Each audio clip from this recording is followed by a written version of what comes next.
Yeah.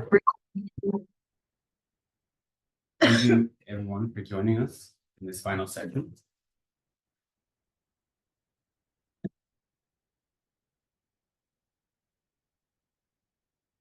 Let's take a moment to set a strong motivation, set our intention that we've come together today to study the teachings of the Buddha, to study our own minds, to learn how to practice the Dharma in all aspects of our life, not for our own happiness alone, not for our own benefit alone, but so that we might be of maximum benefit to other sentient beings. So we work on our mind, we try to increase our levels of joy and contentment in our lives so that we may have more opportunity to serve others. So setting that strong motivation, we'll begin with prayers. We'll go from there. So let's start in the prayer book on page 36 with refuge and bodhicitta. And again, 34. As we go through these prayers, the point of the prayers in this context is to help infuse our mind with the experience of Dharma. So we're not just reciting them for no reason. We're reciting them as a way to open up our minds so that we are able to sit with the Dharma more fully. In previous classes, I talked a lot about the importance of prayer as part of a spiritual life, and it's one of the tools we have to develop our minds. And so that is part of the reason we do slightly more extensive prayers in these mornings. Not that extensive. So we're not reciting them just for the sake of saying the words or for going through the motions, but they're a tool to help us connect with the Dharma in a more meaningful way.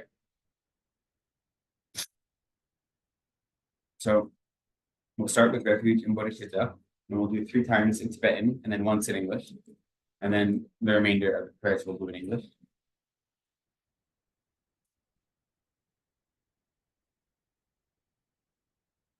Sangye Chedan Soki Tonam La Janto Baru Ragni Kausu Chi Dagi Jinso Ge Pe Sonam Ge Drola Penche Sangye Druparko Sangye Chedan Soki Tonam La Janto Baru Ragni Kausu Chi Dagi Jinso Ge Pe Sonam Ge Drola Penche Sangye Druparko Sangye Chedan Soki Tonam La Janto Baru Dagni Kyapsu Chi Dagi Jinsum Gi Pe Sonam Gi Jola Penche Sangye Rupar Sho. I go for refuge until I'm enlightened to the Buddha, the Dharma, and the Supreme Assembly, by my practice of giving and other perfections, may I become a Buddha to benefit all sentient beings. May all sentient beings have happiness and the causes of happiness. May all sentient beings be free from suffering and the causes of suffering. May all sentient beings be inseparable from the happiness that is free from suffering. May all sentient beings abide in equanimity, free from attachment for friends and hatred for enemies. May all sentient beings have happiness and the causes of happiness. May all sentient beings be free from suffering and the causes of suffering. May all sentient beings be inseparable from the happiness that is free from suffering. May all sentient beings abide in equanimity, free from attachment for friends and hatred for enemies. May all sentient beings have happiness and the causes of happiness. May all sentient beings be free from suffering and the causes of suffering. May all sentient beings be inseparable from the happiness that is free from suffering. May all sentient beings abide in equanimity, free from attachment for friends and hatred for enemies. Reverently, I prostrate with my body, speech, and mind. I present clouds of every type of offering, actual and imagined. I declare all my negative actions accumulated since beginningless time, and rejoice in the merit of all holy and ordinary beings. Please remain until the end of cyclic existence and turn the wheel of Dharma for living beings. I dedicate my own merits and those of all others to the complete enlightenment.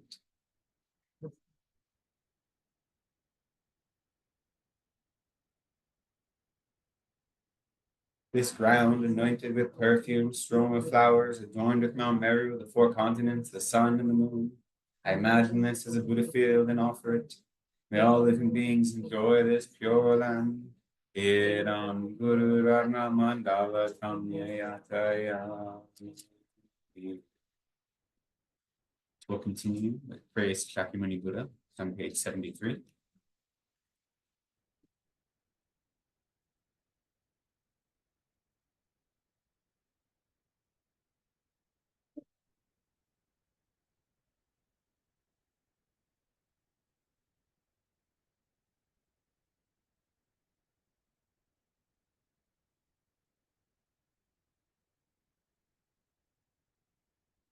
To the founder, the endowed, transcendent destroyer, the one gone beyond, the foe destroyer, the completely perfected, fully awakened being, perfect in knowledge and in good conduct, Sugata, knower of the world, supreme guide of human beings to be tamed, teacher of gods and human beings. To you, the completely and fully awakened one, the endowed, transcendent destroyer, the glorious conqueror, the spirit from the Shakti clan, I prostrate, make offerings, and go for refuge. To the founder, the endowed, transcendent destroyer, the one gone beyond, the foe destroyer, the completely perfected, fully awakened being, perfect in knowledge and in good conduct, Sugata, knower of the world, supreme guide of human beings to be tamed, teacher of gods and human beings. To you, the completely and fully awakened one, the endowed, transcendent destroyer, the glorious conqueror, the subduer from the Shakti clan, I prostrate, make offerings, and go for refuge. To the founder, the endowed, transcendent destroyer, the one gone beyond, the foe destroyer, the completely perfected, fully awakened being, perfect in knowledge and in good conduct, Sugata, knower of the world, supreme guide of human beings to be tamed, teacher of gods and human beings. To you, the completely and fully awakened one, the endowed, transcendent destroyer, the glorious conqueror, the subduer from the Shashakan, I prostrate, make offerings, and go for refuge. When, O supreme amongst humans, you were born on this earth, you paced out 7 strides and then said, I am supreme in this world. You who are wise then, I prostrate. With pure bodies, form supremely pure, wisdom ocean like a golden mountain, fame that blazes in the 3 worlds, winner of the best, Lord, to you I prostrate. With the supreme signs, face like spotless moon, color like gold, to you I prostrate. Dust free like you, the 3 worlds are not, incomparably wise one, to you I prostrate. The Savior having great compassion, the Founder having all understanding, the field of merit with qualities like a vast ocean, to you, the one gone to thusness, I prostrate. The purity that frees one from attachment, the virtue that frees one from the lower realms, the one path, the sublime pure reality, to the Dharma that pacifies, I prostrate. Those who are liberated and who also show the path to liberation, the holy field qualified with realizations, who are devoted to the moral precepts, to you, the sublime community intending virtue, I prostrate. Homage to the Supreme Buddha, homage to the Dharma refuge, homage to the great Sangha, to all 3 ever devout homage. To all worthy of respect, bound with bodies as many as all realms, atoms, in all aspects, with supreme faith, I pay homage. Do not commit any non-virtuous actions. Perform only perfect virtuous actions. Subdue your mind thoroughly. This is a teaching of the Buddha. A star, a real liberation, a flame of a lamp, an illusion, a drop of dew or a bubble, a dream, a flash of lightning, a cloud, see condition things as such. Through these merits may sentient beings attain the rank of all seeing, subdue the foe of faults, and be delivered from samsara's ocean, perturbed by the waves of aging, sickness, and death.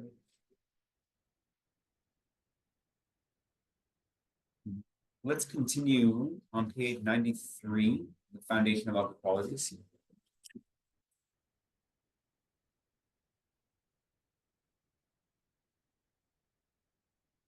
A little bit of warmer to get us energized in the morning. The foundation of all good qualities is the kind and perfect pure Guru. Correct devotion to him is the root of the path. By clearly seeing this and by applying great effort, please bless me to rely upon him with great respect. Understanding that the precious freedom of this rebirth is found only once, is greatly meaningful, and is difficult to find again, please bless me to generate the mind that unceasingly, day and night, takes its essence.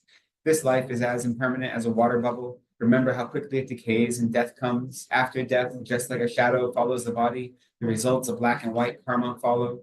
Finding firm and definite conviction in this, please bless me always to be careful to abandon even the slightest negativities and accomplish all virtuous deeds. Seeking samsara pleasures is the door to all suffering. They are uncertain and cannot be relied upon. Recognizing these shortcomings, please bless me to generate the strong wish for the bliss of liberation. Led by this pure thought, mindfulness, alertness, and great caution arise. The root of the teachings is keeping the Pratimoksha vows. Please bless me to accomplish this essential practice. Just as I have fallen into the sea of samsara, so have all mother migratory beings. Please bless me to see this, train in supreme bodhicitta, and bear the responsibility of freeing migratory beings. Even if I develop only bodhicitta but don't practice the three types of morality, I will not achieve enlightenment. With clear recognition of this, please bless me to practice the bodhisattva vows with great energy. Once I have pacified distractions to wrong objects and correctly analyzed the meaning of reality, please bless me to generate quickly within my mind stream the unified path of calm abiding and special insight. Having become a pure vessel by training in the general path, please bless me to enter the holy gateway of the Fortunate Ones, the supreme Vajra vehicle. At that time, the basis of accomplishing the two attainments is keeping pure vows in Samaya. As I have become firmly convinced of this, please bless me to protect these vows and pledges like my life. Then, having realized the importance of the two stages, the essence of the Vajrayana, by practicing with great energy, never giving up the 4 sessions, please bless me to realize the teachings of the Holy Guru. Like that, may the Guru who show the noble path and the spiritual friends who practice it have long lives. Please bless me to pacify completely all outer and inner hindrances.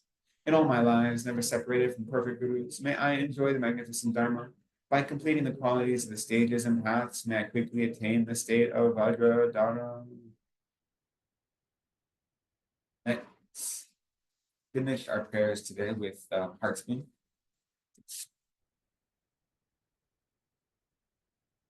You should have a copy.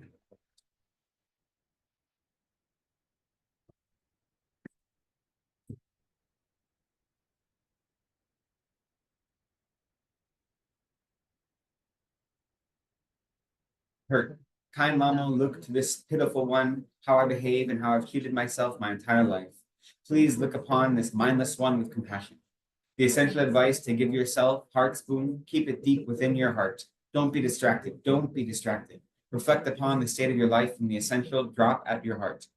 Since beginningless cyclic existence, which hasn't ended up to now, though you've experienced countless cycles of rebirths, just so many variations on happiness and pain, you've achieved not the slightest of benefit from them.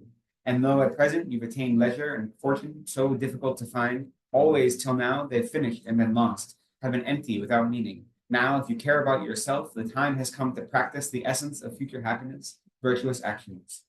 You appear so capable, smart, and clever, but you're a fool, as long as you cling to the child's play of the appearances of this life. Suddenly you're overwhelmed by the fearful Lord of Death, and without hope or means to endure, there's nothing you can do. This is going to happen to you. Because you think, I'm not going to die for some time, I'm not going to die for some time, while you're distracted by the never-ending activities of this life, suddenly the fearful Lord of Death arrives, announcing, now it's time to die. This is going to happen to you. Though you make arrangements saying, tomorrow, tomorrow, just then suddenly you have to go. This is going to happen to you. And without choice, leaving behind in disarray your left off work, left food and drink, you have to depart. This is going to happen to you. There's no time other than today to spread your bedding and go off to sleep. Upon your last bed, you fall like an old tree, and others, unable to turn you with their lily soft hands, tug at your clothes and blanket. This is going to happen to you. Even if you completely wrap your body in last under and outer clothes, still you have no freedom to wear them other than just today. And when the body becomes as rigid as earth and stone, you behold for the first time your own corpse. This is going to happen to you. Though you struggle to speak your last words, your will, and expressions of sorrow, pitifully your tongue dries up and you can't make yourself clear, and intense sadness overwhelms you. This is going to happen to you. Though others put your final food, holy substances, and relics with a trickle of water into your mouth, you're unable to swallow even a drop, and it overflows from the corpse's mouth. This is going to happen to you. Though surrounded by a circle of close relatives, heart friends, and those near to your heart, and even though they're loving and distressed at the ending of your being together, while crying and clinging, just then you have to separate forever. This is going to happen to you. Though you experience horrific hallucinations like a turbulence of waves and are overcome by unbearable, excruciating pain, pitiful though you may be, there is nothing to be done. The appearances of this life are setting like the sun. This is going to happen to you. Though with unbearable compassion, your Lama and Vajra friends plead in your ear for critical virtuous thought to arise, and even though they do so with loving minds, there's no hope, it's unthinkable. This is going to happen to you. With an expelled rasping sound of sore at the time of death, the movement of your breath builds faster and faster, and then breaks like the string of a violin, and the end of your life has come to its close. This is going to happen to you. There'll come a time when your cherished and sadly lost lovely body is called corpse, disgusting and rotten, and a time when your body, which can't bear even rough bedding and mattress, is laid out bare on the ground. This is going to happen to you. There'll come a time when your body, which can't bear even a thorn, is chopped to pieces, and from the bone its flesh is torn. And a time when your body, which can't stand even fleas and lice, is devoured by birds and dogs till nothing is left. This is going to happen to you.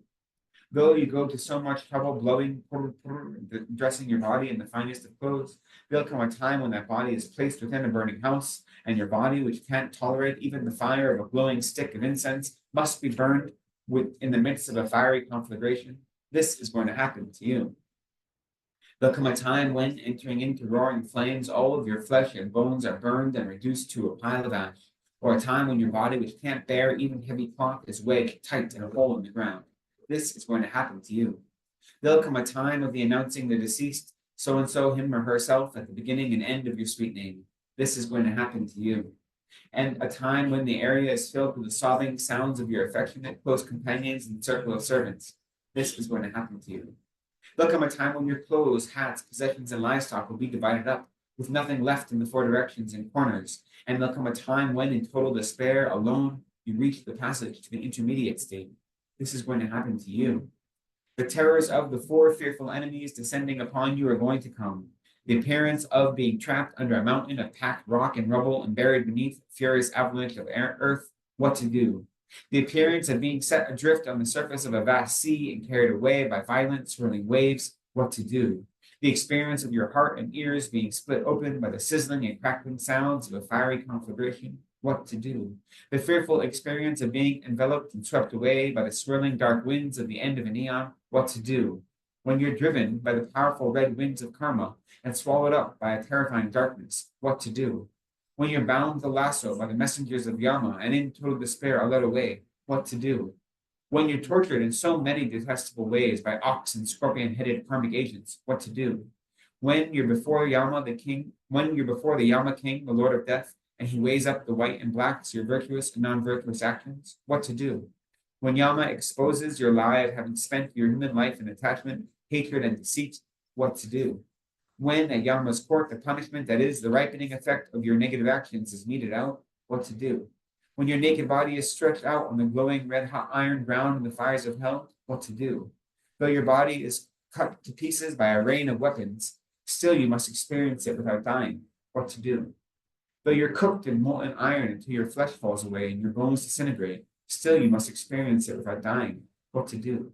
Though your body and fire burn inseparably, still you must experience it without dying, what to do. When your body is pierced by a freezing cold wind and cracks to 100,000 pieces, what to do. Having followed into the miserable states of a hungry ghost with its hunger and thirst, you have to starve for many years, what to do. When you become one of those stupid, dumb, unfortunate animals that eat each other alive, what to do. When the unbearable sufferings of the evil-gone realms have actually befallen you, what to do. Now, don't be distracted. With the sounds of hurrying Lahore, right this moment is the time to steal your will. It's now only time. It's almost too late. Right now. Lahore, apply yourself with great force. Holy precept of the Lama, kind father, heart of the authoritative scriptures of the victorious Lopsang, practice of the pure path of complete sutra and tantra, it's time to place real experience upon your mind stream.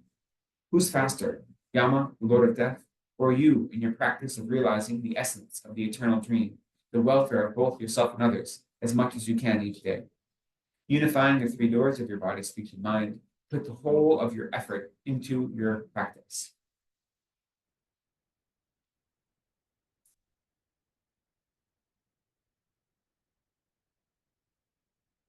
As we come to this last session of our happiness series, I wanted to use Heart Spoon as a way to remind us, as it says in the very last verse, put all of your effort into your practice.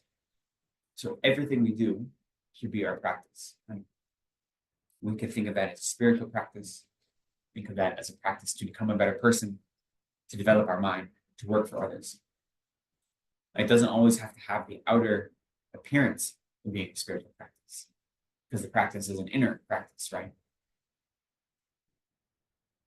So since this is our last session in this series, there'll definitely be time for questions and answers at the end that we can cover anything we've gone over. The series, we've done 11 weeks. We started by talking about Dharma at home. So how to make your home life a constant Dharma practice.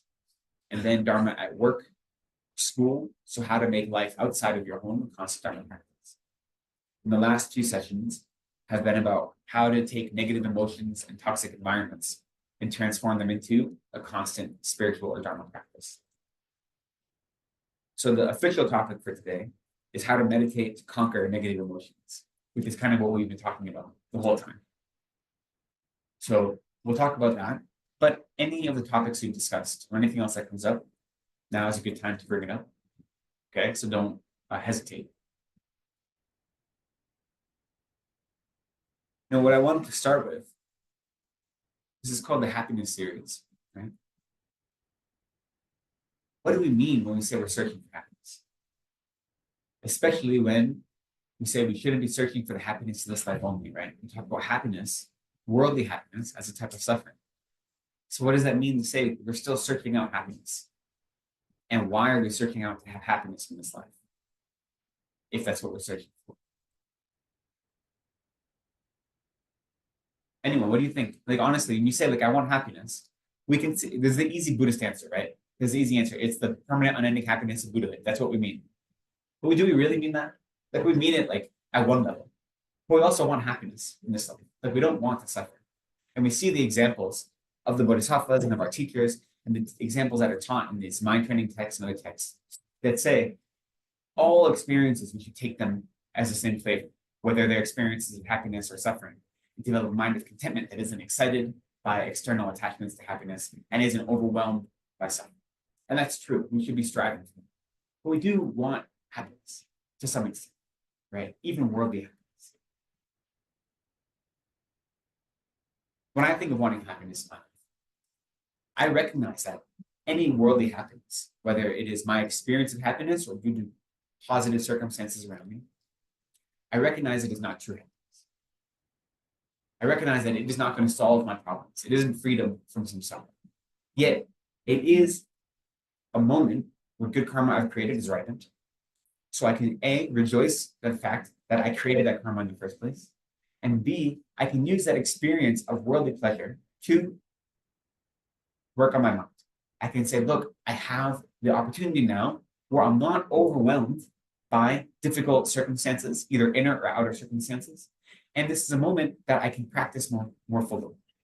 Now, yes, we should be able to practice all the time, and difficult circumstances are the best time to practice. Well, I'm not denying it. But we also do want happiness, and that's okay. You know, it's okay to want happiness. If we realize that that external happiness, that worldly happiness, is not real happiness, as long as we don't get confused, as long as we don't think that this worldly benefit is going to be the same as our ultimate goal.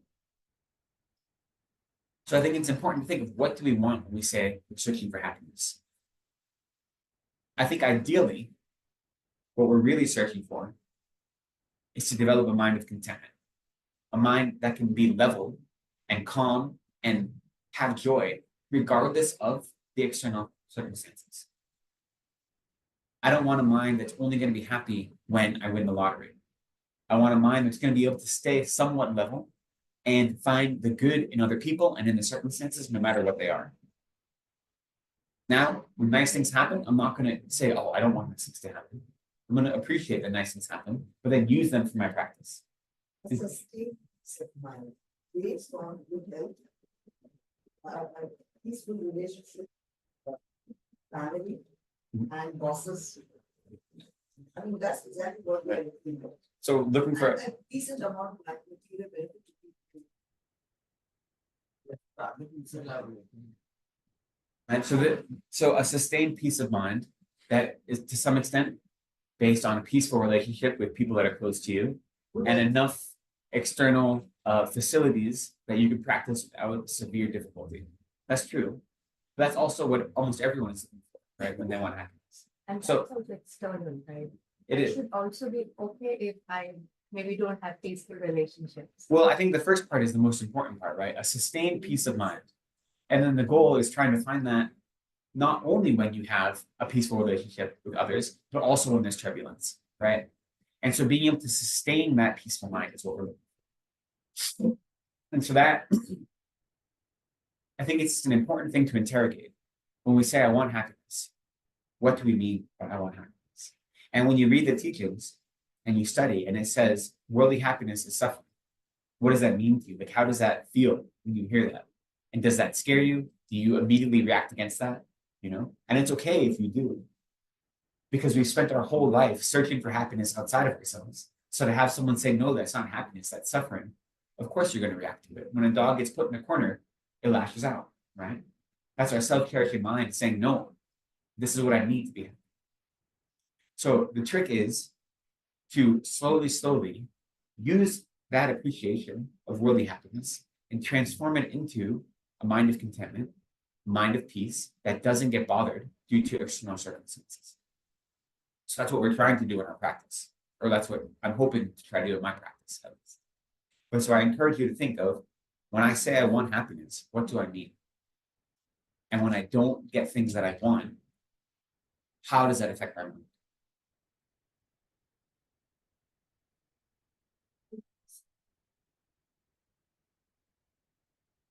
I didn't hear you, but Maybe be Hmm. problems. maybe be separated from problems, and in relation to harmful conditions to Dharma.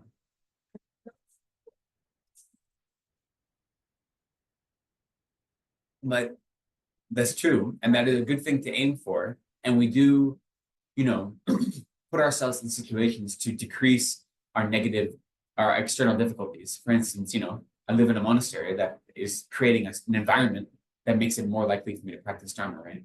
But when difficulties arise, are you still able to practice Dharma with difficult circumstances? You know? So if our only goal is to eliminate the external difficulties, then they're not doing the inner transformation that's needed. So we should eliminate the external difficulties as best we can as a means to develop our inner resources. So that when samsara changes, because samsara is not reliable, right? And it is by its very nature unsatisfactory. So when we experience those difficulties, we have the resources to not be overwhelmed by them. And that's happiness. It's easy to feel happy when things are going well. The difficulty is maintaining that happiness when things aren't going well, right? So that's what we're trying to do. And so right now we have the resources to try to do the inner work, right?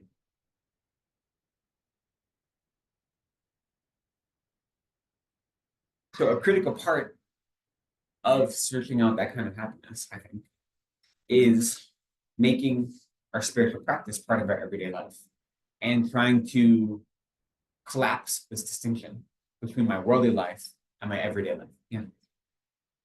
Benjamin, could you elaborate a little bit on joy?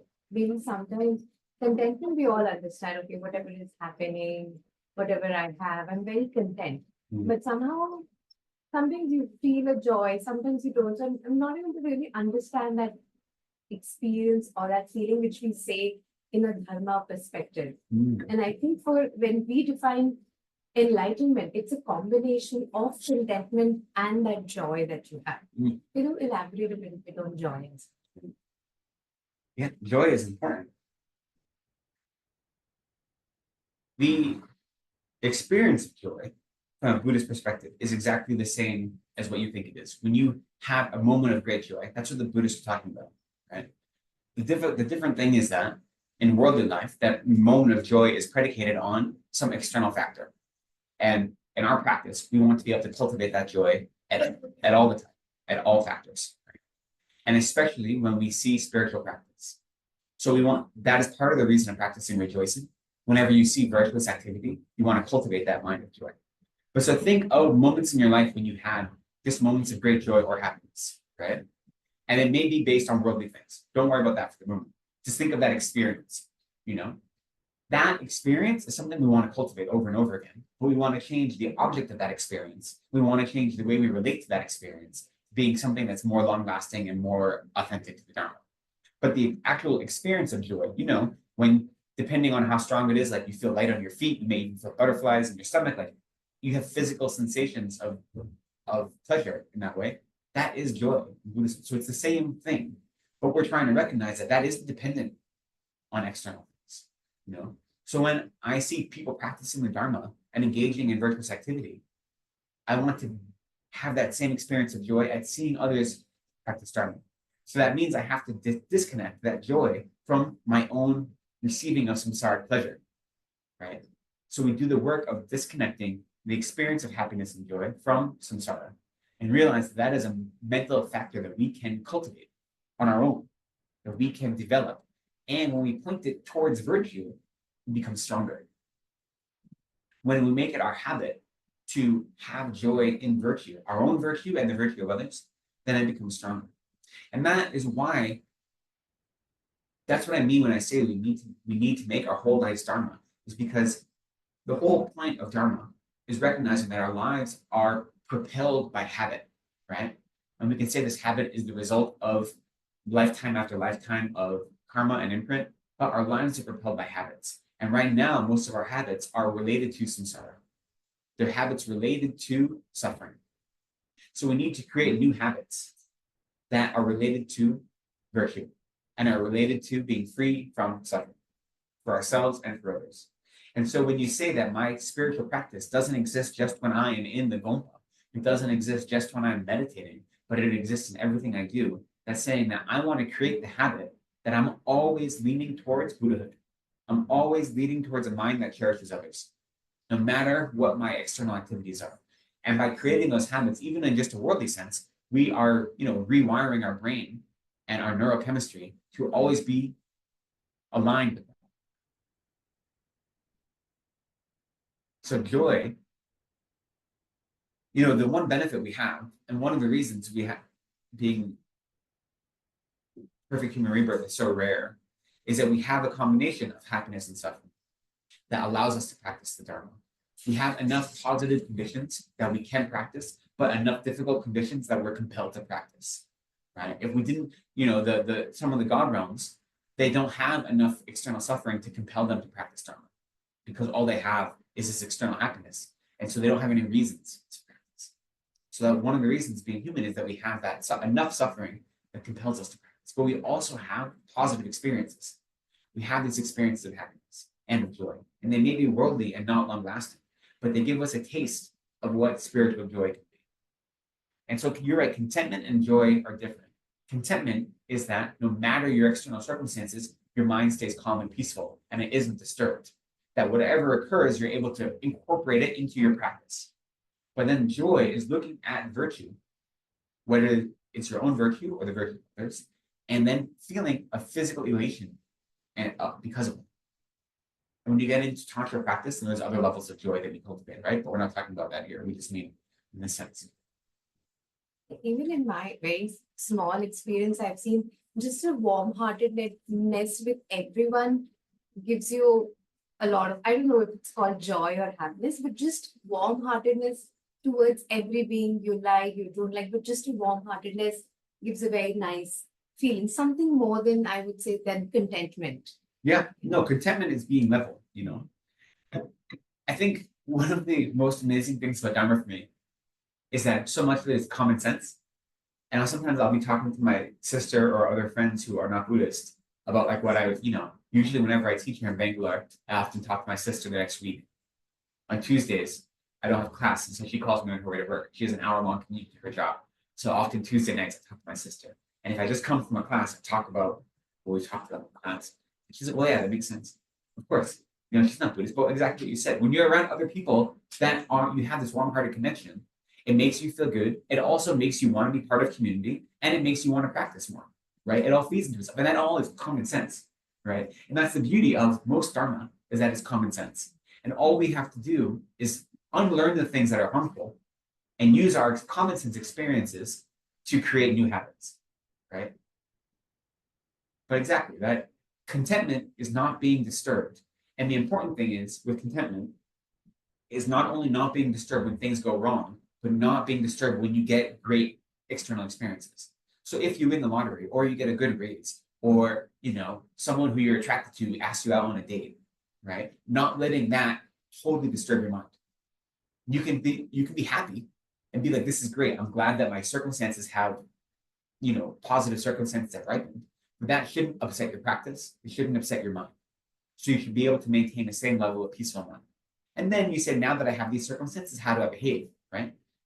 So contentment is different from joy, you're correct. But contentment should be our baseline, where our mind doesn't jump up and down. Because when it jumps up and down, then it starts seeking those external things, right? And contentment is saying, when the external things happen, the good ones, we can rejoice in that, rejoice in the fruition of our positive karma, but we shouldn't be seeking them out. So the mind of contentment prevents that seeking.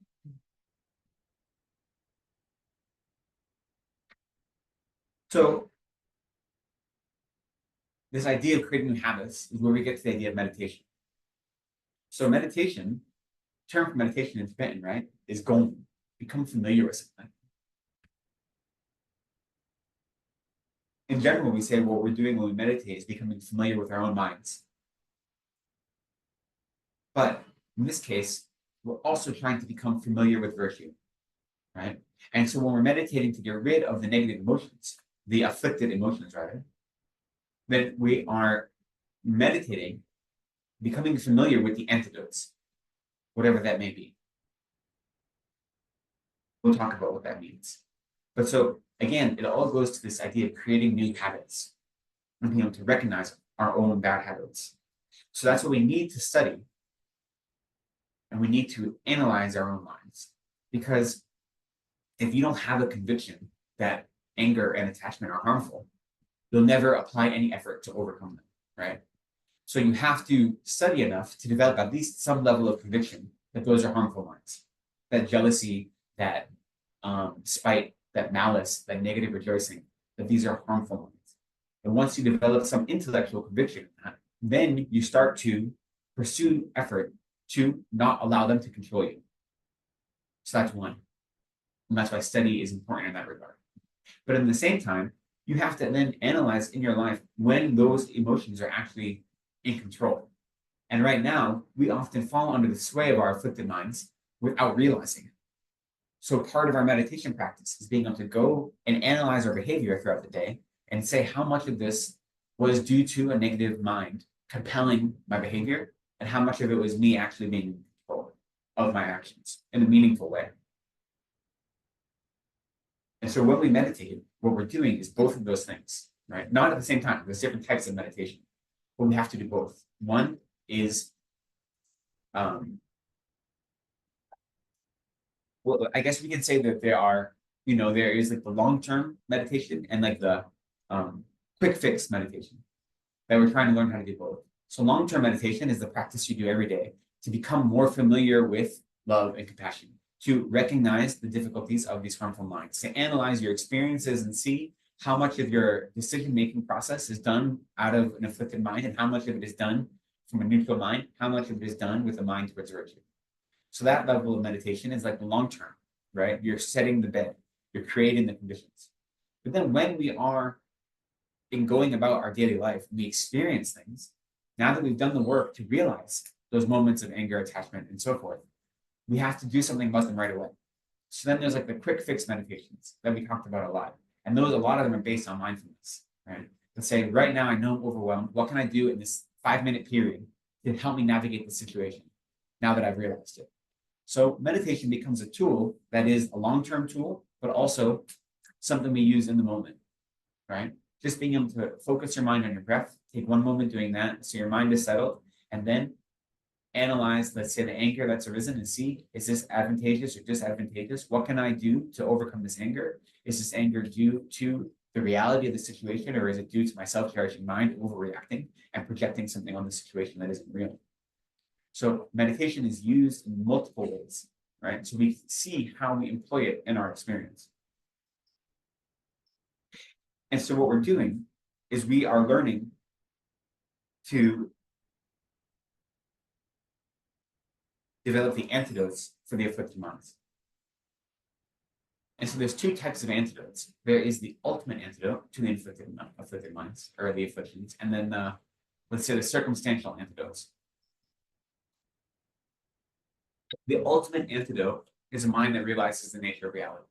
The only way we're able to actually eliminate all afflicted minds from our continuum is by having direct realizations of emptiness. That's the ultimate antidote. So we need to at least put some effort into understanding how our self-grasping minds control us and everything we do. But we also have to have circumstantial antidotes. So the circumstantial antidotes are the ones we use in the moment to replace non-virtue with virtue.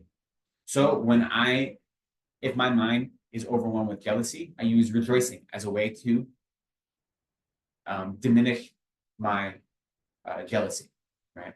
If I'm overwhelmed with anger, I use patience as a way to diminish my anger. If I'm overwhelmed with malice, I use love to overwhelm the malice. Because most of these minds we say that they are Sutumitumba. They have contradictory objects that can't exist, manifest at the same time.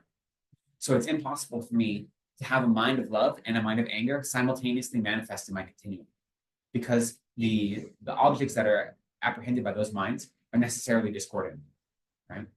So if we use these circumstantial remedies, what we're doing is not creating the space for non-virtue. So we need to work on developing both, right? We need to understand how self-grasping is the root cause of samsara.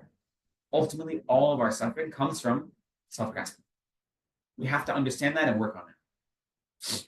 And the more we do, we can understand, right? We say that we say that we're stuck in samsara due to the three poisons of ignorance, attachment, and hatred. And of those three, ignorance, which is the self-grasping mind, is the real root of samsara. And it's because we project this idea of truly existing phenomena, both truly existing self and truly existing external phenomena, in such a way that leads to our attachment and our anger. So we look at something external to us that is attractive, and we associate that attractive nature as being truly existent, right? So instead of reacting to the external phenomena as it really exists, we're reacting to what we project upon it. And because of that, we develop attachment. When we see external phenomena that is unattractive, we think of that unattractive nature as being truly existent, and therefore we develop anger towards it. So what I use always as the example is, if any of you have ever had a crush on someone, when you have a crush on someone or you're in love with someone, they can't do anything wrong, right? And your friends might say, well, that's actually kind of a jerk. And you're like, no, it's okay, it's not his fault. Like, you make excuses because you have these rose-colored glasses, right? That is what you see through.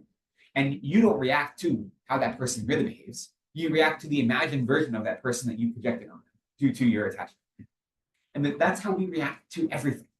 That's an example. That's not an example of emptiness, but that is like a parallel behavior that we do.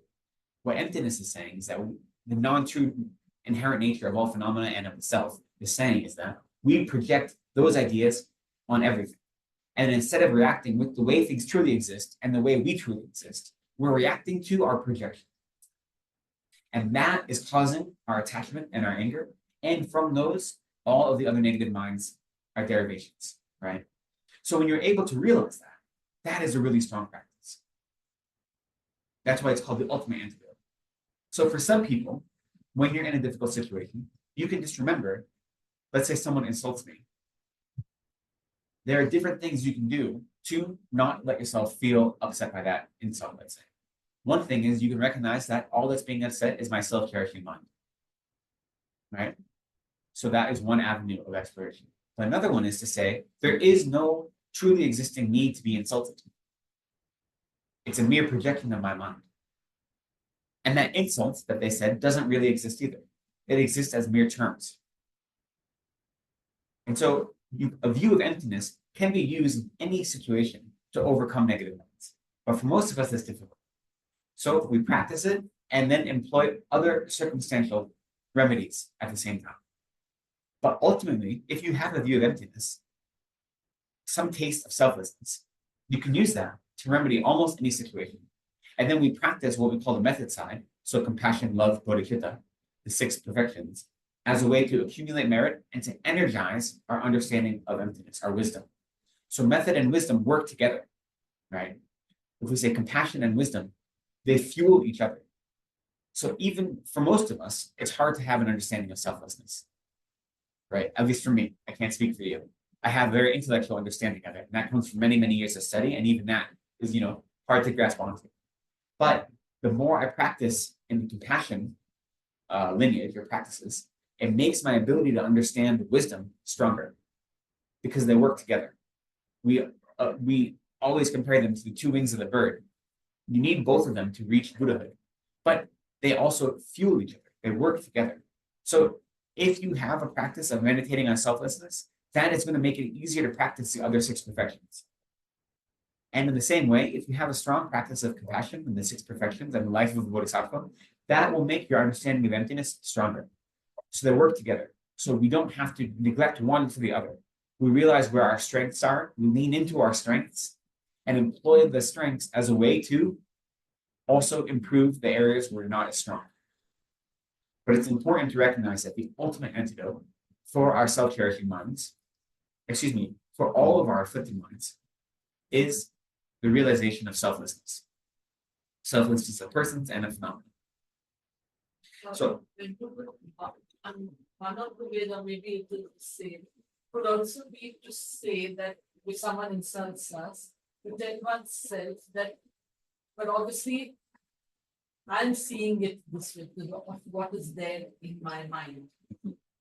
Yeah, what the other person meant by saying what they did, but it is my mind that is translating it into an insult.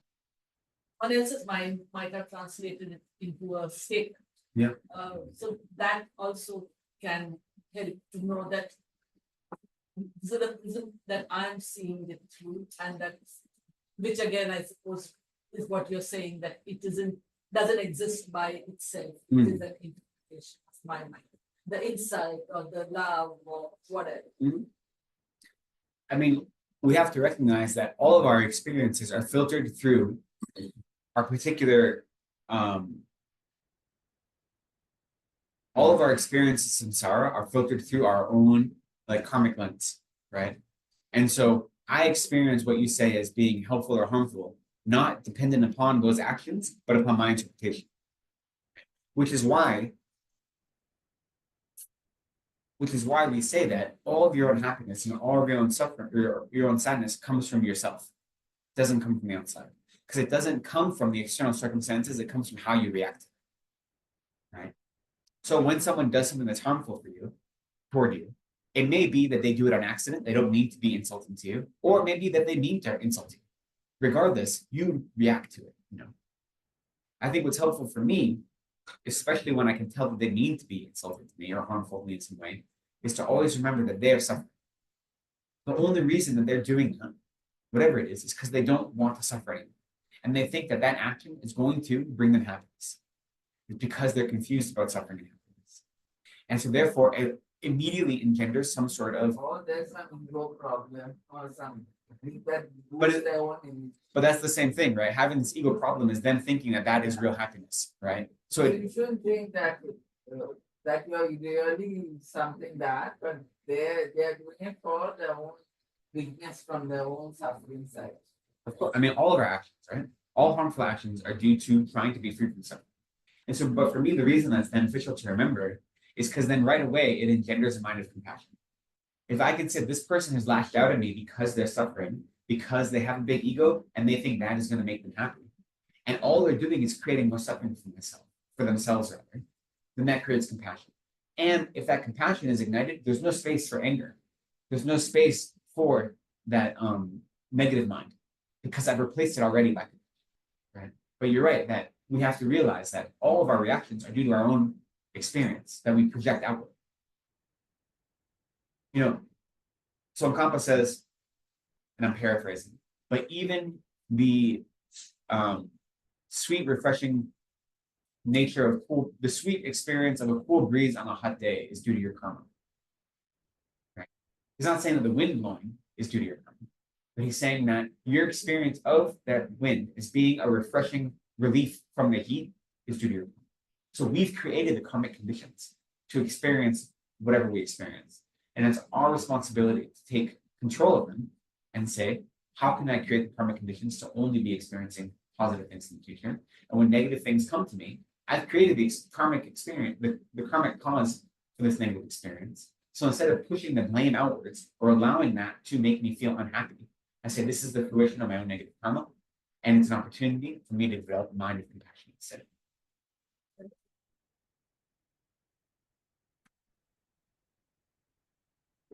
Something not more. They're really suffering a lot more. Their fear, their anxiety. They're always suffering more. They're always suffering more in a worldly sense and in a dharmic sense.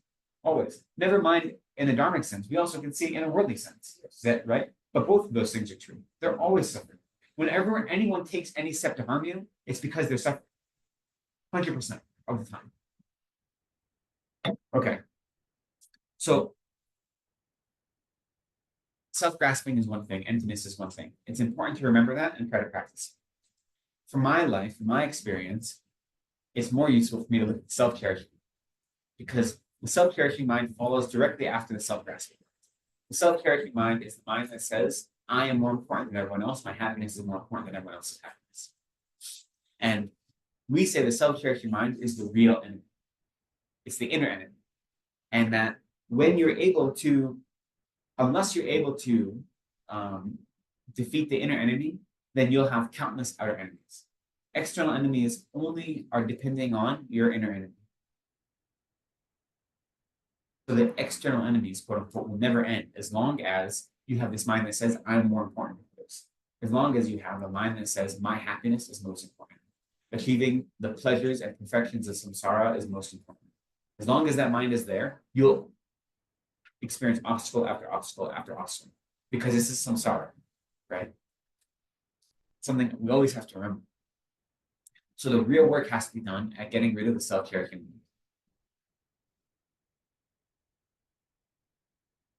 So whenever we encounter a negative emotion, we need to confront it and realize that those are the enemy, not the cause that precipitated that emotion, but the emotion itself and the self-cherishing mind that is at the root of that emotion.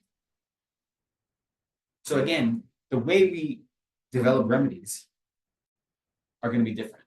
If we have developed enough long-term practice that we can see negative emotions as they arise, then we can develop some remedy in that moment to try to overturn it, so don't act from it. Until we get there, though, we have to spend the time developing mindfulness and developing habits of love and compassion and of focusing on cherishing others. And by developing those habits, then when we're out in the world, we can see those negative minds more quickly. You know, I know when I first started studying Buddhism, I was a very, very angry teenager. Then I started studying Dharma. And now, a little over 2 decades later, I have not conquered my anger, but I realize when I get angry much more quickly. And I'm able to do something about that anger, right? I'm able to, most of the time, not act out of anger. Even if I have that experience of anger, I feel it, then I'm able to realize it and say, this is only harmful. Nothing I do right now will be beneficial. So that's not to say I've conquered my anger. I haven't, but the practice has let me see when that anger arises, and then I can replace it with something else. And that still requires effort, a good deal of effort. But that's a combination of doing a regular practice to become familiar with the antidotes. So when I see that anger, I have to have something, a tool ready to go. So now that you know you're experiencing a negative emotion, you have to have something to do with that emotion, right? You have to have something to replace it with. And depending on the circumstance, that may be dwelling on emptiness, it may be developing a mind of love, it may be something else. But so we have to have practices we do to develop our repertoire, right? To build up our stockpile of responses and develop a mindfulness that is able to see when we're being overwhelmed by our self-cherishing minds, by our negative emotions. And whatever remedy we employ, it may be different depending on the circumstances, right? And it'll be different from person to person, as well as depending on where you are, what you're doing. So it's not like you can have one easy answer for all of us.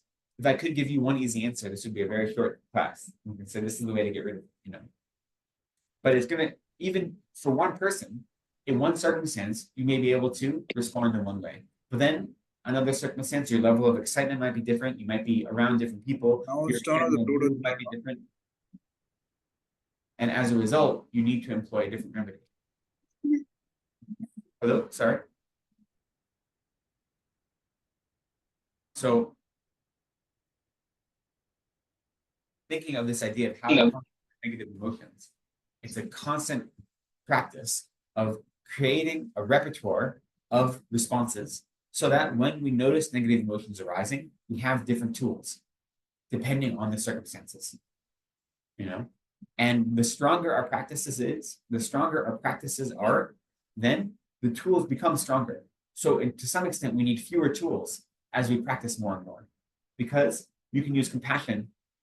When your compassion is strong enough, that can replace any of your negative ones, no matter the circumstances. But most of us aren't there. So you say, okay, that's one tool. What's another tool? You know, and we develop them slowly. Me, I always like to start with compassion. I think we talk about compassion so much. It's one of the very first things that we're taught when we study Mahayana Buddhism. And obviously, it's taught as an important virtue outside of the spiritual world as well, right? And for every question and with diversity, but you talk about like secular ethics and putting Dharma in a secular way, like even when you say happiness, seeing for taking out the religion, right? But actually, everything is Dharma only. I mean, there's religious, it's like almost like a trapping. You just marketing that. It's good, but it's not good. It's not religious. There's hardly anything like that, even I'm just wondering, if you say secular ethics or secular, this is what you take out of it. What is the religious part that you take out of it? no. I'm saying this is all the religious part. What I'm saying about in this instance, what I'm saying about compassion is people that don't have a religious practice still talk about the importance of compassion, which is what I was saying in this case. My whole point, though, for me, is that the Dharma, as I understand it, shapes everything I know about the world. So never mind the rituals, never mind the mandala, never mind the beads, right? Never mind the external trappings of the religion, but the philosophical and the emotional system and the truth that the religion has taught me are something I bring into everything I do all the time. So the idea of secular ethics, you know, when the Dalai Lama talks about secular ethics, he's saying, how do we teach the importance of compassion to people that don't want to believe in a different religious system? So that's what he means, especially with secular ethics, is the importance of compassion, and saying compassion doesn't have to only be grounded in our religious practice. But for those of us that believe the Dharma, compassion is grounded in our religious practice, and we can see the way it relates to becoming a Buddha. So when the Dalai Lama is talking about compassion, when he's talking about secular ethics, he won't talk about how compassion then is based upon understanding the suffering of all sentient beings, and then it becomes great compassion, and then it becomes bodhicitta, which brings you up to being a Mahayana path. He doesn't talk about that. He just talks about how compassion, wishing for others not to suffer, is something that will benefit your life in the here and now, right? And so that's part of our practice here, is recognizing that these benefits, we look to Buddhahood as the ultimate goal, but they impact our life right here and right now. And that's the idea of making the distinction between a spiritual life and our profane life to not be distinct, but it's the same thing. That our spiritual life should be everything we do. And it doesn't always have to look like a spiritual life. You know, for someone like me that goes around wearing a robe, of course, everything I do looks like part of my spiritual life to outsiders, right? Because I'm a zealot in that way. So it happens when you commit yourself to being an ordained person. But for those who don't go around looking like this, most of what your actions do, especially to non-Buddhists, to your family and friends, coworkers, whatever it may be, people you meet on the metro, doesn't look like a spiritual practice. But you can still make it a spiritual practice. That's the important thing. But I agree with you that like everything is religious stuff. I don't separate them.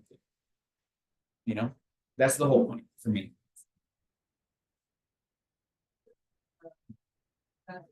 Yeah.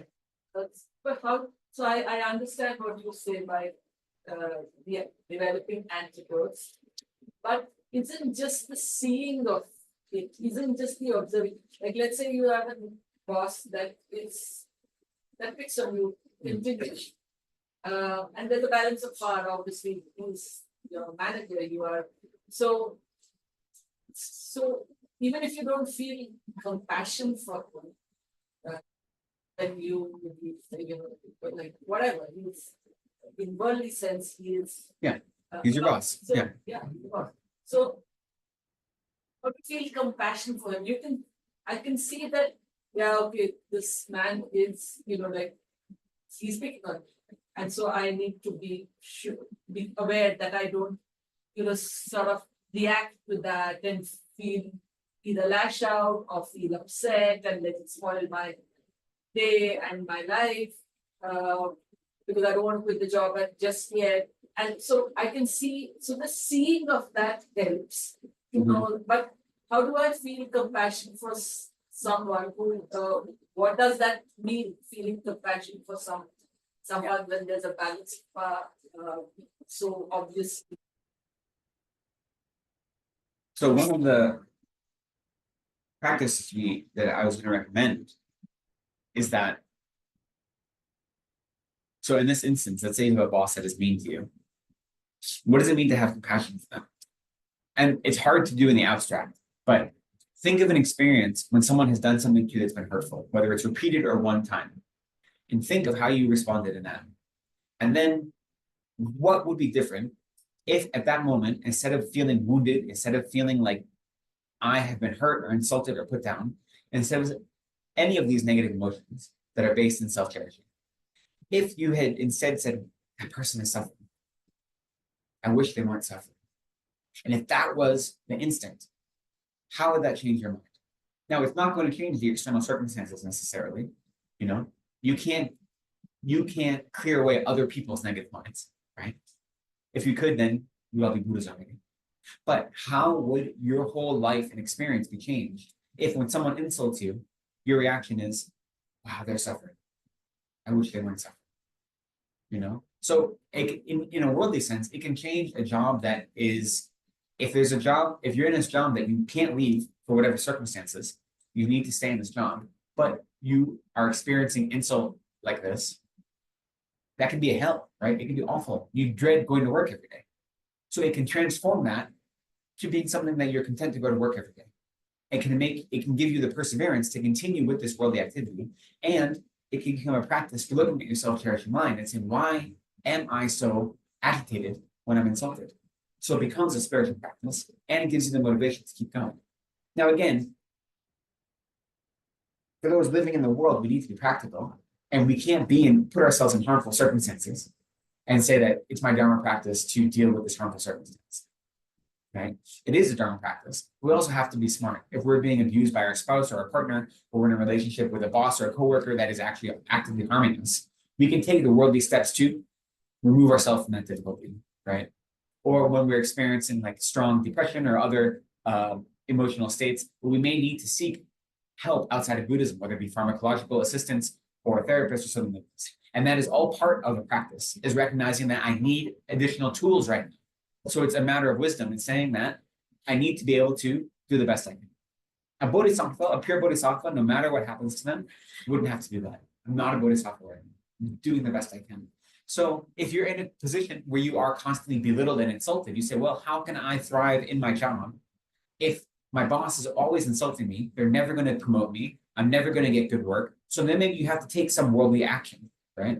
But you have to be able to do it, ideally, with a mind that isn't attached to the outcome, and a mind that isn't saying that my happiness is dependent on this, but it's just recognizing I can improve my circumstances. I don't have to be a glutton for punishment. The important thing, and it's hard, it's an act of imagination, but you said, like, how would my day be different if every time I reacted with, out of anger or frustration or hurt or sorrow, if I immediately had compassion instead towards the person or the situation that is creating difficulty for me. So it involves an active imagination to see. And sometimes it might change the external situation. I mean, we all know that if we've been in an argument with someone, and then if you're able to just stop and take a step back, and instead of continuing the argument, you just apologize, and the argument stops. But if you didn't do that, the whole day is ruined, the whole week is ruined, right? We've had that experience. So sometimes it does change the external situation. Sometimes it doesn't. Sometimes you can apologize to someone and they just get mad at you, and it's not going to stop the argument, but it changes your mind. So you have to see, and that is an act of imagination and an act of applying in practice. And it takes effort and it takes perseverance, right? Because these are not our habits.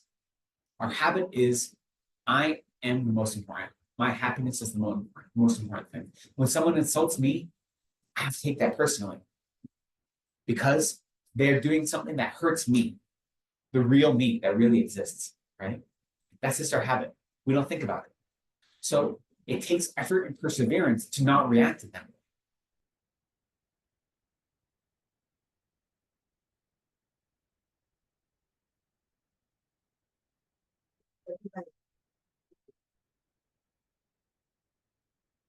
Religion is a creation of the mind to live a better life. Oh man, yeah. What religious systems are, right? What Buddhism argues is that the Buddha didn't invent Buddhism. He just discovered the nature of reality and taught it to us, right? And so the idea of religion being an invention of man, definitely like the rituals are man-made, right? But the core truths that we're getting at are not man-made. The rituals are all there to shape our minds, you know? I was just talking this morning about Shagun and I were talking about not being used to the rituals, especially when you come into Tibetan Buddhism newly, there's a lot of ritual, right? And we don't do too much of it here. We do a little bit, but there's a lot more that we could be doing. And it can be overwhelming. And some of it, I think, I can't speak for the Indian relationship to it because Indians are used to a more kind of ritualistic lifestyle when they come from different Hindu traditions. But Westerners, especially those who grew up in Christian traditions that they then rejected and then found Buddhism, which is the case for many convert Buddhists, they see some of the rituals in Tibetan Buddhism and it like turns them off. And they say that's a superstition. That's Tibetan superstition mixed in with religion. I don't need to believe that, or I don't need to be part of that. And that may be true sometimes. There's definitely some ritual we do or some habits we do that may be coming from superstition, sure. But the point of ritual is to train your mind, right? Using external environment to work on your mind. And when your mind is realized enough, you don't need that. But we have a long way to go. So I'm going to take anything I can to improve my mind. A great example, a good friend of mine that I was classmates with in grad school, he was in Dharamsala, hanging out with some monks at Nobulinka. And all of a sudden the Dalai Lama rolled up with like a very small retinue. And they're in like the debate courtyard area of Nobulinka. And they set up a throne really quickly. And there wasn't a teaching or anything, but His Holiness just rolled up. And they set up a throne and an altar. And he said, "What's going on?" And he goes, "Oh, we have some harmful spirits here. And the Dalai Lama is going to do an exorcism to get rid of them for us." And so they pull out, they set up his altar and His Holiness is sitting there. And the monks are all just kind of sitting by watching, right? And there are different exorcist practices. There are different practices of exorcism in Tibetan Buddhism. And, there's like a peacock feather and a skull cup and all these like ritual implements they set on the table in front of the Dalai Lama. And he sits there and he pushes them all to the side and just sits. So my friend's like, "What's going on?" And he knows one of the attendants for His Holiness, or part of the retinue. He goes over and he goes, "What's going on? I thought Dalai Lama was doing an exorcism." And I said, "Oh, he is. He's meditating on compassion." Then Dalai Lama finished. He got up, he left. He doesn't need any of these tools, right? We need them because our minds aren't at the same level as his, right? But those tools are all man-made inventions to tame our minds. That's the important thing, So in that way, the rituals are used to train our minds. They aren't the important part. So it could be that for some people rituals work, and for some people rituals don't do much. It can be due to our karma. For some people, they might have a quite strong aversion to ritual. Now, at least I'd say the rituals that we have in this tradition have been around for hundreds of years because they work for a reason, right? So to reject them out of hand, I think is not useful, but they may not be. You might find that you participate in these rituals and they don't soften your mind at all. So then you don't do. But like prostrating is a ritual, right? How we do prostrations. And it comes with connecting us to a lineage of practice, right? So not only is it training our mind, it's also connecting us to the other teachers in our practice. So in that way, it's beneficial. But you're right, there are some rituals that just don't work for people, And so you have to find what works. Yeah. And I think in Indian context, there are just so many rituals here which have come from a very long time, which actually might not be suitable in this time. That's where we always oppose them, not just in a religious practice. some things were there which really doesn't suit now in our reality, in our generation. And when they make rituals like end of the life, right? If you enter with a left leg or something, don't make it like end of the life. That if you don't do this right, it's too much I of a big guess for thing. some of us, like at least for me, it's put me on rituals because they have caused so much really in an Indian scenario harm. Like someone doesn't do whatever it is that needs to be done, and then is shunned or It's too stuff big like a that. deal, which it shouldn't be. Yeah. So in that way, That they focus more on intent, or focus more on rituals than the intent. Than the intent. yeah, There's a lot of stress. They might not even know the Yeah, the intent. intention is forgotten. That's like very. They don't even know the intent. I think. Yeah. There will be question. Our parents, grandparents, do you know why we're doing this? Yeah. We've been doing it. yeah, no, I appreciate that the empty ritual doesn't bring any benefit, right? So what I would say from your side, if you recognize that ritual has been like something, that empty ritual has turned you off to rituals, then look at the part of your mind that has that abrasion to ritual, right? And see if there's a way that is really you clinging to, I know better. These rituals are useless. And like the people that practice them are doing it out of ignorance, out of whatever reason. And I know better than that. So I'm not going to do ritual. Right. And I'm not saying you, but I'm saying in general, right? That there can be a little bit of ego there, right? And saying I'm better than that. You know? And there can be a little bit of being like, these Tibetan rituals, these foreign crazy things, I'm not a crazy Tibetan. I'm not like a yak herder. I don't need to do these things. You know, I can practice Buddhism without doing these things. And maybe you can, right? But there also just can be some ego there. So there's benefit to participating in ritual and seeing how it transforms your mind. And if you're able to practice it with an open mind, trying, and it still doesn't do anything, and you do it, like don't do it once, but you do it a few times over and over again, you say this really doesn't, then okay, maybe that ritual doesn't help for you, you know? But so it's not saying that every ritual is going to improve everyone's life, but look about why are you reacting to it and see if there is something to your own ego and see if you can put that down and try the ritual and see if it helps or not. And if it doesn't help, okay. But simple rituals, you know, the other important thing is, as you mentioned, or as you say, a lot of your parents or grandparents may not even know the intention. The important thing is when you see a ritual, try to think of the intention. So we talked last week about when a teacher comes into a teaching setting, you generally stand out of respect for them. And if you prostrate, you're not prostrating to the teacher necessarily, but to the teaching fellow. So you think, well, why is that the habit? Tibetans do that. And it's not only because they like worship their teachers, but it's because they're sitting down to engage in an exploration of the Dharma. And so if you want to study the Dharma, you pay respect to where the Dharma came from. That opens your mind up to receive it more fully, right? By starting a Dharma practice of study, by opening yourself up and saying, I have something to learn here. And the Dharma is something I put the crown of my head because it's more valuable to me. That is creating the scenario where you can learn more fully. So that's the purpose of that ritual.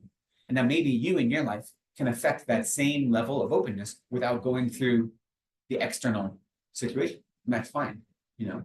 But see, why do these rituals exist? And if they're not meaningful to me, how can I at least try to embody the intention or purpose of those rituals and have the same mindset? But if I have a strong reaction to something, that's usually the ego. You know, because in anything in life, if I have a visceral reaction to something, it's probably coming from ego. Though when we practice Buddhism a lot more, it could be coming from Buddhism. You know, when you see an animal being slaughtered, you have an instinct of compassion. That's not the ego, that's compassion, you know? So some of that is our virtuous practice, and our virtuous practice bleeding into everything we do. So I'm not saying everything is negative, but it's worth investigating. You know? When I came first into Dharma, it was like that. Oh, ritual. But I left come to they also. I used to do. I sit down study and just not participate too much of it. Like if it was medicine without puja, come back. And slowly you get into it. Like it's not like you come in and you have to believe that.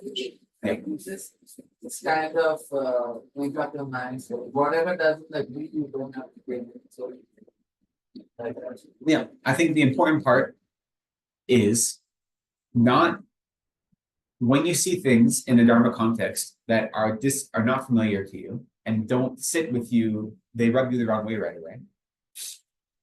Instead of rejecting them as being not important or useless, you can say that isn't working for me right now.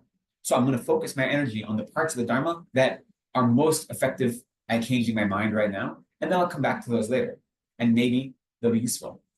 I was speaking maybe just yesterday, or I think it must have been yesterday, that as a Westerner, when someone coming from, a Christian background and you turn to Buddhism, the idea of rebirth and of different realms of existence is really hard for many Westerners to deal with. I think it's easier for Indians because you already have some idea of karma and rebirth that Westerners don't have in their cultural or religious traditions, not the same at least. And so when I first started studying Buddhism, 17, 18, the idea of rebirth and of different realms of existence, like to believe them as actually existing and not metaphorically existing, it was hard for me. But so what I said, and luckily I was given advice from teachers to say, okay, don't worry about that right now. Worry about this, and then come back to it. And as I did, without even studying it more, instead of studying other aspects, especially how karma works and how other parts of the path come together, I naturally developed faith in those teachings. And I realized how they all work together. But I didn't say these aren't true. I just said these aren't working for me right now. These are an obstacle. If I focus on these, I can't do the other thing. They're an obstacle. So you put them aside, and then slowly you come back. There are some rituals in my life, Tibetan Buddhist practice rituals that I've adopted that at first they seem very silly, but now they're like an important part of practice, and they become familiar. And so by becoming familiar, right, they make the practice something that is more personal and not something that I am merely observing, but something that I'm living, And so rituals have a different way of working in that way. Okay, let's take a break for coffee, tea, stretch our legs, take a 10-minute break. And then we will see what else we can do in this last session. Okay, so I appreciate the questions though. So any more questions that we have, definitely ask them. Okay, let's just take a short break. I will be back in 10 minutes for all of you who are joining us online. Okay, thank you.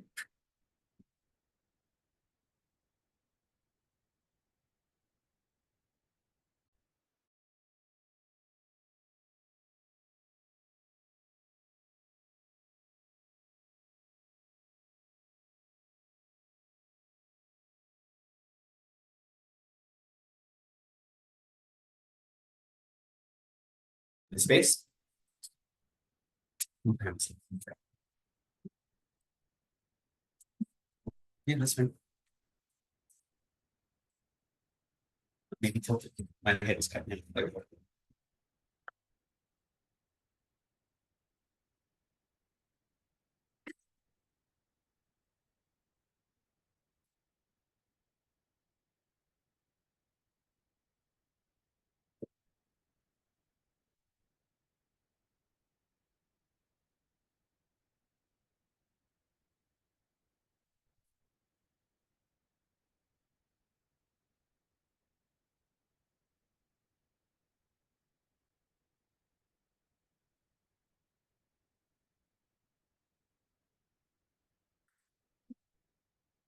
So one of the things that is important, I think, is not mistaking compassion for weakness. This is something that came up a little bit in the break with a couple different people. When we say you have to develop a mind of compassion, that isn't to say that you let yourself be abused or walked on or mistreated. Compassion is the mind that recognizes others are suffering and wishes for them to be free from all suffering. That doesn't mean that you're willing to put yourself in a situation where you're experiencing their violence or their harm. It is a matter of not looking at compassion as if it were an excuse for others to hurt you, right? But to say, how can I react with a mind wishing for them not to be harmed, recognizing that they're suffering, and if I need to do something to change my physical environment to protect myself, then I'm willing to do that, And I think for me, what I'm always trying to do, whenever you think of the negative emotions. When a negative emotion arises, let's just look at the three poisons: ignorance, attachment, and anger. Whenever any of those arise, They don't arise for no reason at all, right? And there are certain circumstances where you can say that these are justified, right? We can convince ourselves that this action is justified, or this mind is justified. When someone has harmed someone else, it's justified to be angry at them, right? So if that's the case, you look at that mental attitude and you say, what are the advantages of this? And what are the disadvantages of this? And this is the kind of practice you might do at the end of the day when you go over your events that you've experienced that day and you see a moment of anger that felt righteous to you. You say, what were the advantages of that and the disadvantages? And what you'll notice, any of the advantages that you can identify aren't coming from the anger, but they're coming from other attitudes that you had conjoined with the anger, right? And so I think it's useful to try to look at those three poisons and isolate what we may see as advantageous and realize it doesn't really come from them. So the example I always give for anger, for instance, is someone who is committed to social justice work, and is committed to protesting against injustice against different people. That sense of outrage, when you see, especially people in positions of power, harming marginalized or oppressed people, right? That sense of outrage, I think, is valuable. That outrage is a type of compassion that says, I see people experiencing suffering and harm, and I don't want them to anymore. That's different than anger that says, I want the persecutors of that harm to be punished. I want them to be hurt as well because they cause hurt to me or to people I care about like this. Most of the time when we think of anger, we mix those two together. Our outrage and our anger are combined. We don't separate, but it's possible to separate because anger is always going to be a harmful mind. It'll never bring about that. What about the energy that comes? So my argument is that energy that comes from anger can come from virtuous minds. That if you look, we don't have any wrathful deities here, do we? But in Tibetan Buddhism, we have wrathful deities, such as Imantaka, or even in this case, we could say Hayagriva. Hayagriva is, if you see him, he has these giant iron wings. He's surrounded by flames. He has all these weapons. He has a necklace full of skulls. He's compassionate. He's the wrathful emanation of compassion. He's the same as Chenrezig, the same as Dalai Lama, but he's showing a different aspect of it because sometimes students need that aspect. So for me, I think that's outrage. So if I think of a moment of anger, whether it be that anger gave me energy or it did something, I say, that wasn't the anger. What was it? So isolate the outrage from the anger and say, how can I cultivate this mind of compassion that wishes for justice in the world and use that to fuel me without having it be tainted by my wish for the perpetrators of harm to be harmed themselves. Also, you look at attachment. You can think of times when attachment motivated you to do good things. Maybe being attached to having a good job or to having a good status in society caused you to, engage in community service work, or it caused you to work harder at school and like this. So, well, that was, I was attached to getting a good job, but it made me work harder, right? So those are two different things. The attachment to the good job and the effort you put in at whatever it may be can be separated. So we can look at attachment and say that we can isolate, or let's say you have attachment, you can isolate the idea of compassion. Maybe that's a bad example for attachment. Usually attachment, we think of the way we relate to our loved ones, right? To our family and kind of, and to our partners. So we can think of the compassion and love that we have, which is the wish for them to be free from suffering, the wish for them to have happiness and the cause of happiness, and separate that from the kind of erotic attachment that was wishing for my own personal self-gratification. So we can look at attachment and say, what are the parts of that I think are beneficial, and just draw those out and recognize those aren't attachment. They aren't defining my happiness due to something outside of me. They aren't clinging to external factors, whether they be people or jobs or wealth, as being my happiness and my pleasure, right? So there's something in that experience that is beneficial, but it's not the attachment. So then look at moments in your life or during your day where you've had a strong series of attachment or a strong sense of, of grasping in that way. And you say, what are the parts of that I can isolate out? And the same goes for ignorance. So looking at all three poisons, sometimes you can say that just ignoring a situation maybe is the easier solution, right? So like we look at ignorance as possibly being Whether ignorance is bliss, it's like a saying for a reason. Like I'm just going to ignore all the bad things that are happening, right? So we can say, well, what's really beneficial there is having a mind that's stable and content. And we think that by ignoring difficult situations, right, we can have this level of stability and contentment. But that stability and contentment are what we want. It's not the lack of knowledge that we want. That's just the worldly idea of ignorance, not the idea of self-grasping. But so from these negative minds that we're used to, we can realize that there's no benefit. The energy that comes from them, the motivation that comes from them is only going to harm us. What we think of as beneficial are other things that we mix with those minds, whether that be outrage, whether that be compassion and love, whether that be stability or contentment, right? Whether that be non-attachment. A lot of time, ignorance is mixed with non-attachment. Right? If I don't know about something, then I'm not going to seek it out and grab onto it. But you can develop non-attachment without being ignorant of something, right? So it's useful for me to look when I'm doing this practice of analyzing my activities throughout the day, and I see whenever I was overwhelmed by an emotion, a negative emotion or afflicted emotion, what about that was beneficial and what if it was advantageous and disadvantageous? Disadvantages are almost always easy to see when you sit back and reflect on them. In the moment, they're not. If they were easy in the moment, right, you wouldn't engage in those negative minds. So in the moment, we're overwhelmed by them. But when you reflect, you can say, oh, yeah, I wouldn't have done that. I wouldn't have done that. That just caused me more suffering. I was in a funk all the rest of the day. You know, my work suffered the rest of the day, blah, blah, blah. You can see those pretty easily. But you think, well, what are the advantages? When you think of any advantages, analyze, did that advantage really come from that harmful mind? Or did it come from something else that was parallel or in connection with that harmful mind? And how do you separate that out?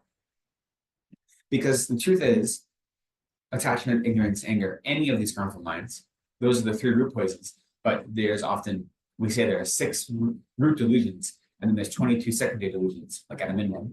And then other teachers have much more expansive lists. Only are going to bring about suffering. Afflicted minds only bring about suffering. They never bring about freedom from suffering for yourself and for anyone else. That's the important thing to remember. They feel good. Anger feels good sometimes, right? Especially if we're in a position where we don't have a lot of power, worldly power, and you have a moment to twist the knife. Oh, it feels good. That's not a good feeling, though, in the big picture, right? That's just giving into all of our worst impulses. And I can appreciate it. Like I know where it comes from. I definitely, you know, when you're in a fight with someone, you say that one thing that cuts them really hard and you win. You're like, yeah. Then if you look back and you say, ooh, maybe I shouldn't have said that, right? Like there are relationships that are ended by one comment, right? But so I understand the appeal, but that's why we need to take the time to look at our negative minds and say, there's nothing beneficial here, ever, never. And so if I see some sort of benefit, try to say, what is that? How can I isolate that actual beneficial mind and recognize it as being separate from the afflicted mind, and therefore something I can cultivate on its own. You know, my compassion doesn't have to mean that I'm a pushover. You know, Jan Willis is one of my teachers. I studied with her in undergrad. She was one of the early students of Lam Yeshe, Lam Zopa Rinpoche. And she talks about how, and she is this really wonderful short Black woman who grew up in Alabama and marched with Martin Luther King, and at one point was part of the Black Panthers. She was in charge of women's security at Kent State when there was a takeover. Like she was handing out guns to the women that were taking over. Like that was what she did. And that was her experience growing up. And then she found Buddhism, and right around when she was in college. And I think sometime in the 70s, she was in Dharamsala, and she had a chance to meet Dalai Lama, because back then she met his secretary on the road. She said, hey, I want to meet Dalai Lama. He's like, yeah, come over tomorrow. Because that's how it was, like, 50 years ago. And she said, look, how can I've taken the Bodhisattva vows. How can I live my life as a Bodhisattva, but still, stand up against the pigs, the police, who are causing so much harm to my community and people I care about? And I'm paraphrasing. She actually wrote a really beautiful autobiography called Dreaming Me. So the story is in there. But he basically said, look, you can stand up against the pigs, but you have to love them while you do it. You can stand up against all the harm they're causing, but you're not standing up against them as individuals. You love them. You wish them to have happiness. You wish for them not to suffer. And you oppose the actions they take that are causing harm. You can do those things and be a Bodhisattva or practice the Bodhisattva lifestyle, right? So that's what we have to learn to do, is to say, how can I love you? Which is say, I wish for you to be happy. I wish for you to have all the positive happiness. And still oppose what you're doing. And if needed, take the necessary steps to stop you from doing it, whatever that may be. You know, the extreme example, which is not something I recommend we do, but we use as an example, was when the Buddha in a past life was a Bodhisattva, or he became a Buddha. There's a story of him on the merchant vessel. Many of you know. So he was on a merchant vessel. There are 500 other merchants on this vessel. And then a pirate attacked the vessel and was going to kill all of the merchants. And the Buddha at that time, he felt this great compassion. And out of that compassion, he killed the pirate. It wasn't compassion simply for the 500 merchants who are going to be killed. His compassion was for the pirate. And he realized if he kills all 500 of these merchants, the amount of negative karma he's going to accumulate will have him reborn in hell realms for countless eons. And so out of that compassion, not for the 500 lives he saved, but for the one life who was going to experience suffering, unthinkable suffering for eons, that was the compassion that compelled him to act. And now we can't do that. We can't engage in that action without having a mind of anger. He was able to, and he still accumulated negative karma as a result, right? He was born in a hell realm as a result. But since it was a mixed karma, it wasn't for a long period of time. That's at least one way they talk about the story. So it still was a mixed karma. It wasn't a virtuous action, right? That's an important thing. But his compassion compelled him to act in an external way. So I'm not saying we do that. I don't think any of us have a mind that is at that level. But it's showing that, like, out of compassion, you can take actions to affect the world around you. You don't have to let things happen, right? So that's the extreme example that most of us can't actually practice, but we can see as an example of, it's on a scale.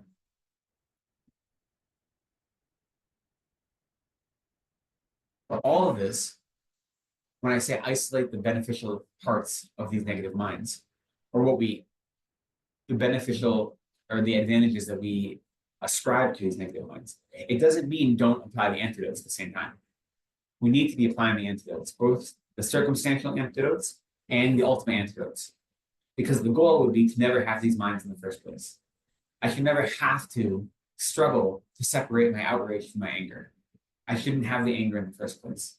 And that only comes from continually practicing love, continually practicing patience, and continually recognizing the non-true existence of the self, right? Through becoming familiar with virtuous qualities and through becoming familiar with the antidotes, then the negative minds don't arise on their own. So until there, we do the practice to make ourselves familiar with virtue and disincentivize the negative minds from arising.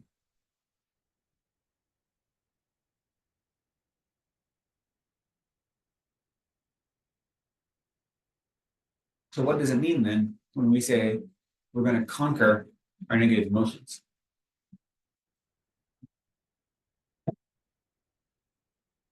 Until we have a direct realization of emptiness, as I said, we'll still have negative emotions, right? But they don't have to be active. They can be what's called latent negative emotions. So to conquer our negative emotions for us means not that I never feel anger again or attachment. It means that I don't let my actions be motivated by those negative emotions, right? That's what it means, at least for me at this moment, to conquer the negative emotions. Eventually, as we progress in the path, we actually make it impossible for them to ever arise again or continue.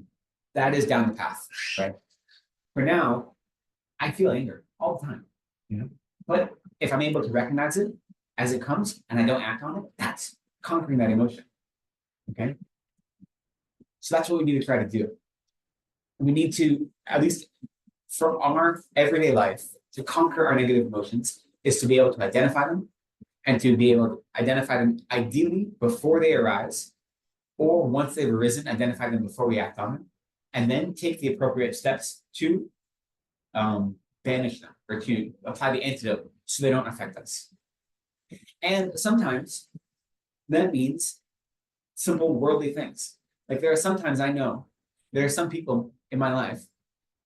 Let me put it this way. This is back in the States. Most recently, taking care of my mother. There are moments where she would just say and do things that were so awful that I couldn't be in the same space as her because I was just overwhelmed by this conflicting emotion of trying to take care of her and also not be triggered, you know. And obviously, I have a difficult relationship with my mother my whole life. And now, at this point, at the end of her life, when she literally had cancer in her brain, causing her to act in really awful ways, and she wasn't even aware of how awful she was being, it was easy for me to have compassion. But she also knew exactly what buttons to push to make me go crazy. And I was living with her 24 hours a day, taking care of her, like literally, you know, doing everything to take care of her. So every once in a while, you know, my sister would come over and I would just have to like go drive around for a little bit. And that isn't like the Buddhist answer, right? That's not how I should deal with things. But I knew at that point, my negative minds were so strong that I needed to at least extract myself from the situation to give myself more conducive conditions to give me the space to work on my mind, right? And so that is a Buddhist practice because it's recognizing I have limitations right now. So what do I need to do to improve my mind? Ideally, I wouldn't have to do that, right? But that's not where I was. And so I was able to look at the situation honestly and say, okay, I need to do something and a course action to give myself the space to improve my mind. And that's okay. Because this is samsara, it is hard, right? We need to take whatever tools we have at our resources. And sometimes those are very coarse tools to say, I can't be in the situation. I need to step away. And then when I don't have to look at your ugly face anymore, then I can I can get rid of my anger, right? Sometimes that's the way it is, you know? And that's just worldly advice. When you're in the middle of an argument, sometimes the first thing you need to do is just step away. I think a lot of advantages from this ignoring the situation. Because just as if nothing, because people insult. So, some people just let them say what they want to say. After some time they kind of lose interest or they're distracted by something else. They don't get that. Well, no, again, this is a lot, you know, as I was saying earlier, a lot of Buddhism is common sense, right? If you don't give them a reaction, you don't give them more fuel to feed their fire, then it helps eliminate their anger as well. And then it basically pouring water over a fire. And that's just common sense, right? Like you don't need to turn to Buddhism to do that. Buddhism gives you the tools to do that and says, here's other ways you can do that. Here's how you can use compassion to engage in this worldly action, right? Sorry? A piece of wood, yeah. The in the mind training teaches that like as a piece of wood, I'll remain no matter what external things are happening. Like, you know, it's a matter of not being changed by external situations. I think we spend so much of our life basically slaves to our negative emotions, to our afflictions. Not just this life, but over and over again, all of our past lives have been governed by our self-grasping mind and all of the other afflictions that come from self-grasping, right? So any action we can do to disrupt that is going to be scary.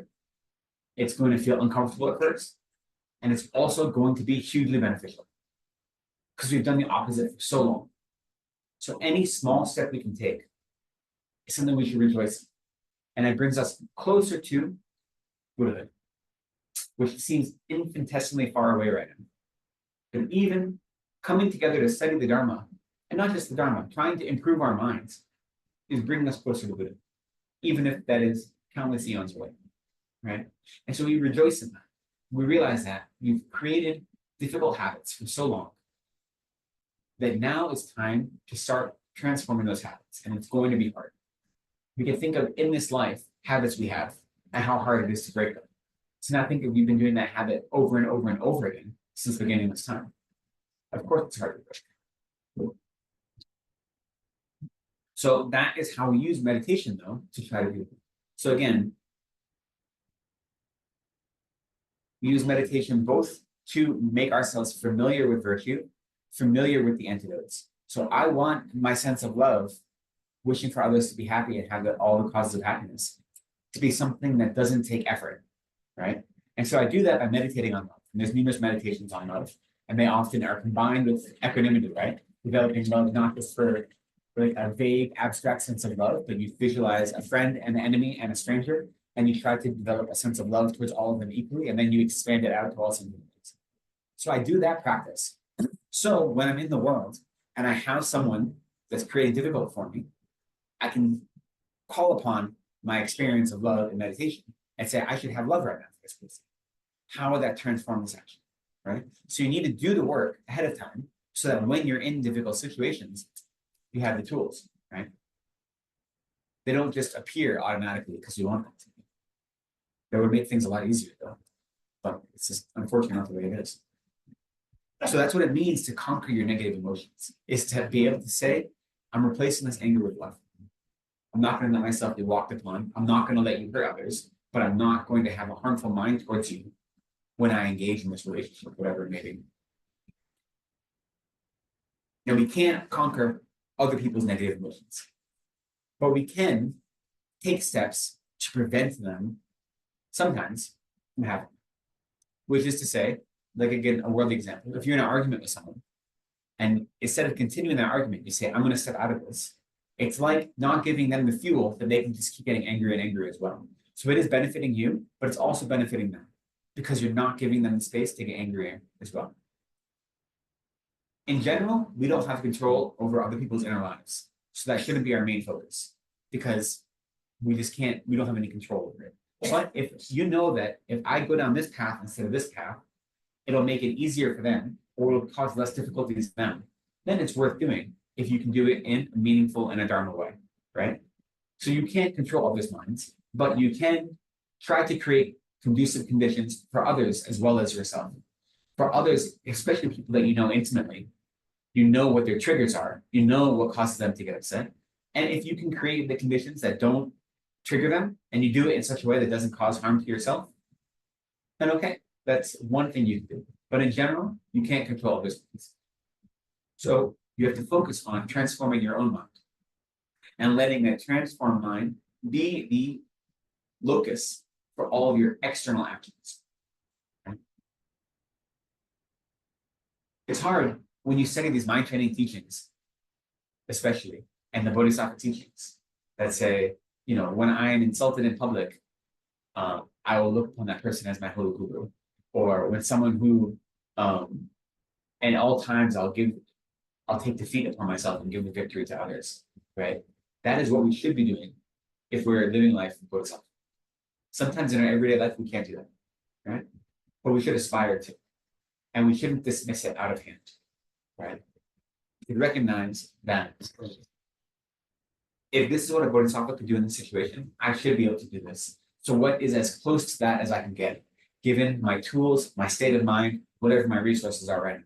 How close can I get to being or living the actual life of a Bodhisattva right now? And a big part of that is just noticing our own emotions, noticing how blindly we react so frequently.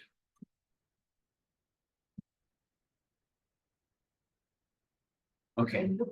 You can have compassion for someone without necessarily liking them.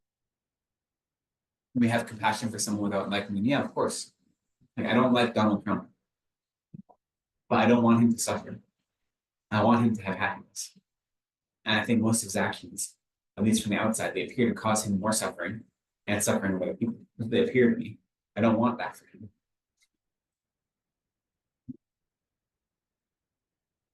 But that's easy to say. It's also a dangerous path to go down because it can very easily give you an excuse to slowly lose your love and compassion for others, right? So while it's true, I mean, you don't have to like someone to have love for them and compassion for them. You shouldn't focus on that.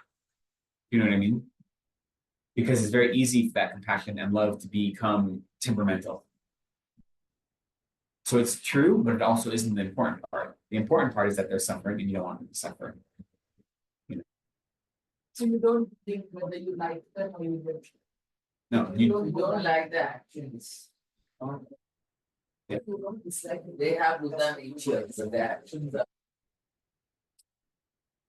we have to develop a mind of equanimity that views all mother sentient beings as suffering and loves them equally and wishes them all to be free from suffering equally. If in your everyday life, your interactions with that person are harmful, then you don't have to like that person, just still wish for them to be free from suffering. And that's 100% true. But if you think in that way, specifically, if you focus on that aspect, then it makes it harder to develop compassion for them, right? So it's possible and it's true, but focusing on it makes compassion harder. For most of us, at least for me, if I focus on how I don't like this person, but I wish them to be happy, that "but I wish" is the second part, right? It's not the first part. So we have to try to make the first part the compassion. The podcast that I listened to, I think you were talking about the 7-step story. Oh, so The one where you think of everyone as. So it's how to develop bodhicitta. So it's generally, we say there's the 7-point cause and effect way to generate bodhicitta. And then there's the method of exchanging self and others. And then Tsongkhapa combine those two. So it's the ways to develop the mind of bodhicitta. So bodhicitta, right, is the mind that wishes to become a Buddha for the purpose of benefiting all sentient beings and removing them from suffering. And the sequence of trying to develop that mind, the first step is recognizing, the first step really is equanimity. So it's trying to make sure there's no distinction in your mind between friends, enemies, and strangers, that you treat them all equally, that you don't distinguish between those who you're attracted to and that cause you pleasure, or your friends and family, as opposed to those who cause you harm. But then the next step is recognizing that all sentient beings have been your mother. So we use the term mother sentient being because we say, in this life, I have one mother, sure. But if we believe in rebirth, we believe there's been countless rebirths. At some point, every other sentient being has been my mother at some point. Each one of you have been my mother at some point. And so the only reason you're not my mother now is due to the circumstances of this birth. So if I can actually develop that realization that you've been my mother in my past life, then I think of the ways, the next step is to remember all the ways that our mothers are kind to us. And then you develop the wish to repay that kindness.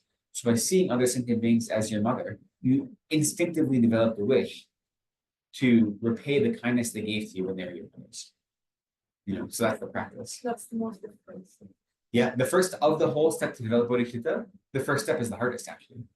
They say that, but Pamukka says very clearly, having a recognition of all sentient beings as your mother is hard. It's easy logically, if you believe in rebirth, to say, okay, if I've been reborn numerous times, just the math says it's happened, right? You have a room full of monkeys on typewriters, eventually they're going to spit out Shakespeare. Like the math, sure, that's chaos theory, is how it works. That intellectually is very easy. Actually understanding it is very difficult. It is, but that's why you meditate. So when you're trying to develop bodhicitta and you're meditating on those 7 steps, you might spend all your time just meditating on that first step, becoming convinced. And it is a matter of using logic, using analysis to then develop confidence in the veracity of that statement. And at first, and this is true for so many of the Dharma teachings. At first, it doesn't feel genuine because it won't be genuine. You're trying to convince yourself of something, right? But as long as you have confidence in the teachings, so it's not like you're convincing yourself of something that isn't true. I have confidence in the teachings of the Buddha, and I have at least some confidence in the people that are sharing those teachings with me.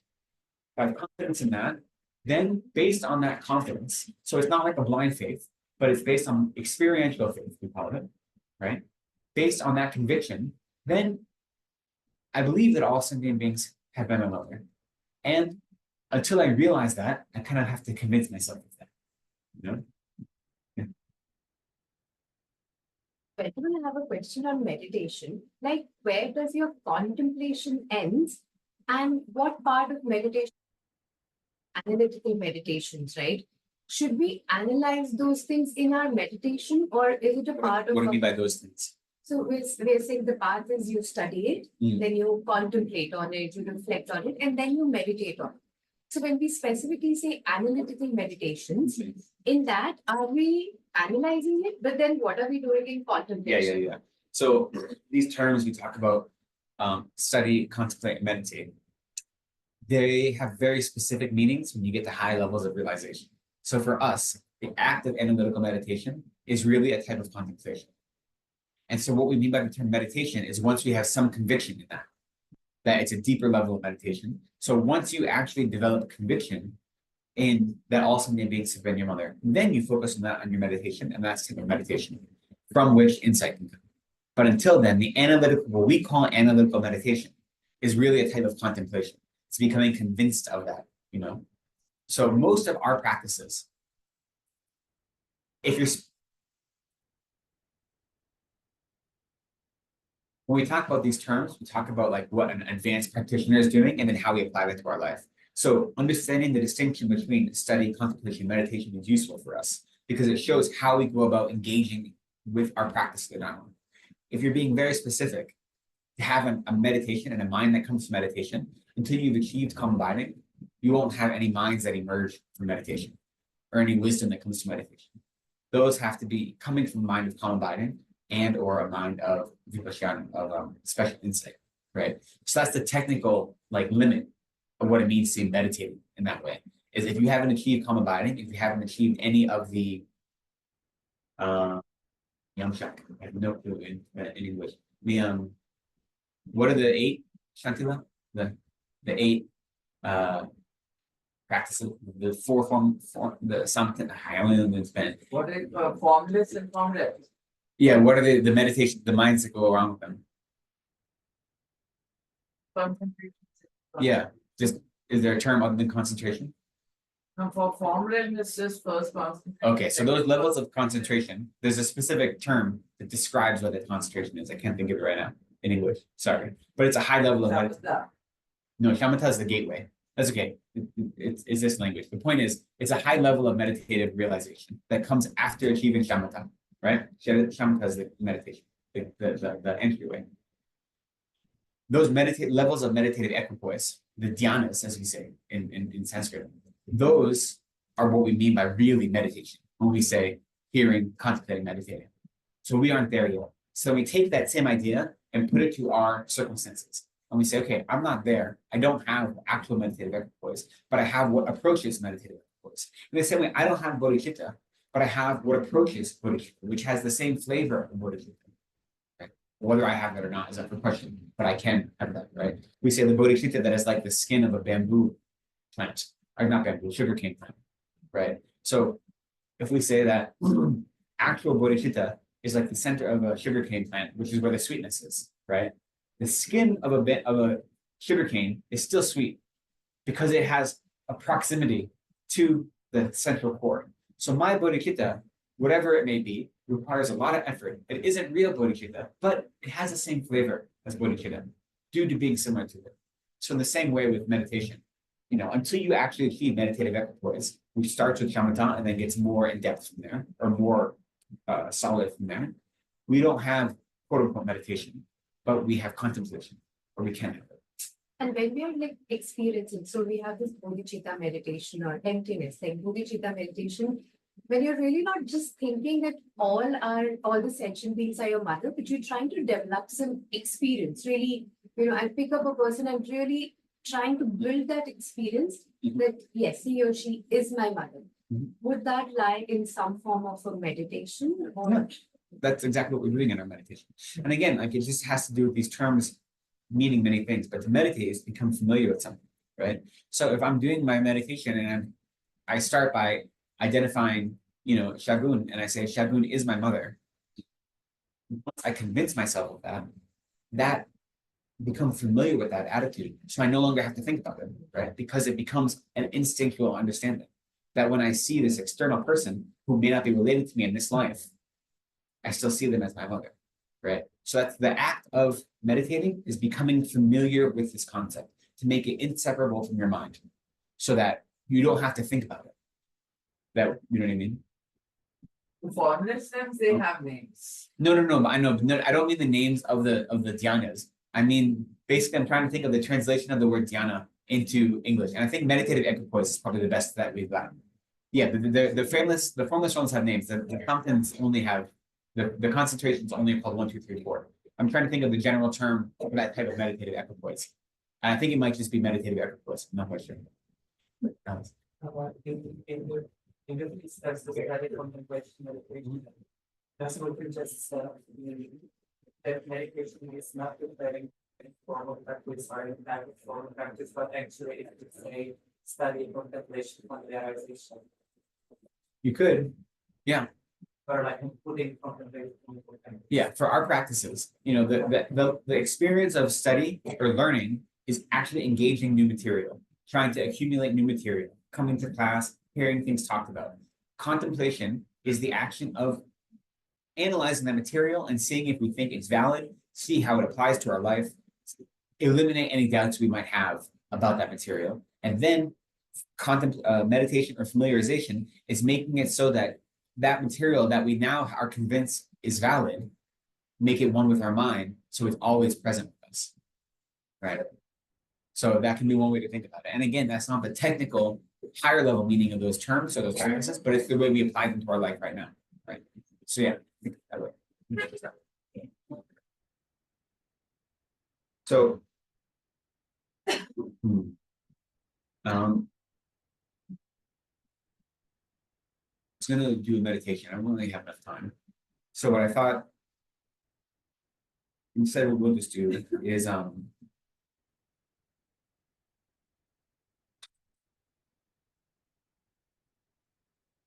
practice of meditation, creating a daily practice where you analyze your experiences during the day is really helpful to see when you're under control of the negative emotions. At least at this stage of our practice, when we're still new, we're still, baby practitioners. It's very difficult to see our negative minds.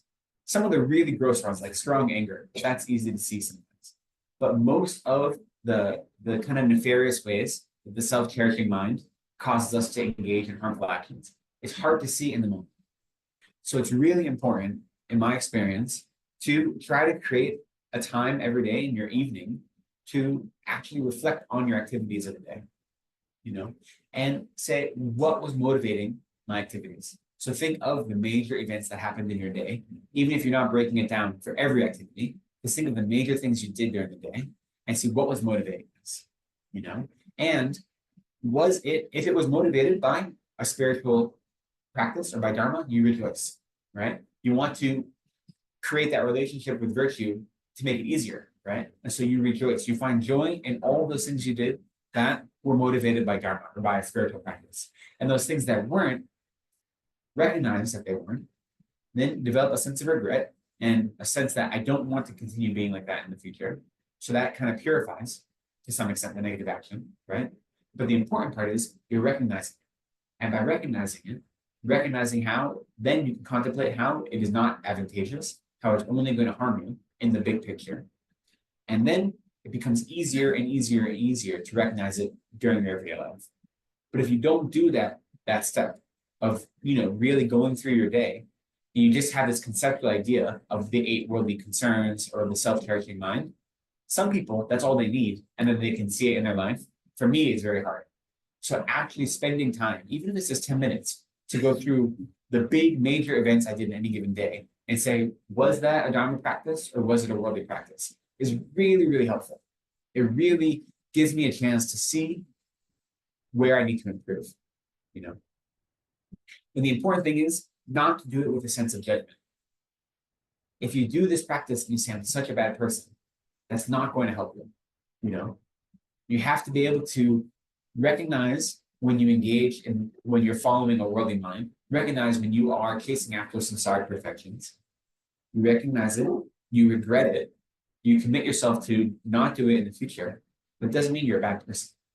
You don't judge yourself for it because you are a samsaric being doing your best, right? So a lot of these teachings have this heavy, almost like paternalistic judgment can come. I think that's because we're used to that. So there's no judgment here. There's analyzing. Was this beneficial? And if it wasn't beneficial, why would I keep doing it? That's the real question. If this is beneficial, then yes, continue. If it wasn't beneficial, why would I continue? One of the examples you give, this is often given when you are doing given instruction in just mindfulness meditation, and you're trying to analyze the thoughts. When you see a thought coming, you just let it go. You don't judge yourself, right, as being a bad person for having this thought. The analogy they give is if you were walking through the woods and you noticed you were holding a rotted log in your hand. And you just let it go. There's no reason for me to continue holding this. So you just let it go. It's not a matter of throwing it away out of disgust. You just say, oh, this is not helping me. And that simple recognition, this is not helping me. And it's not helping anyone else. That's all it needs. There's no added judgment value on top of it. So it is critical, given a lot of work here, it's critical to do that work of analyzing your experiences and seeing when you're motivated by a spiritual mind or a worldly mind. But it's also critical to make yourself familiar with the circumstantial antidotes, with love, with compassion, with patience, with rejoicing, right? All of the virtuous minds we talked about. Because the truth is, any virtuous mind can be a remedy for any harmful mind. We often talk about like the strongest remedies. We say patience is the best remedy for anger, right? So there are things that are the direct opposition. So that's why they're the best, quote unquote. Any virtuous mind can be a remedy for a harmful mind. So if you find yourself under the control of a affliction, right, and you notice it, even if you aren't able to cultivate the direct remedy, try to do something that's virtuous. Basically, don't give yourself the mental space to continue following the affliction. So even if it is a virtuous mind that's in a different direction, you're not giving yourself the mental or emotional space to engage in non-virtue, right?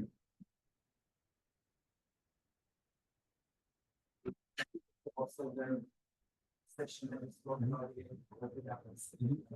So if you are on some side of the teaching in an action and it's favorably Dharma, and then while you're doing the action, you realize that that's the motivation.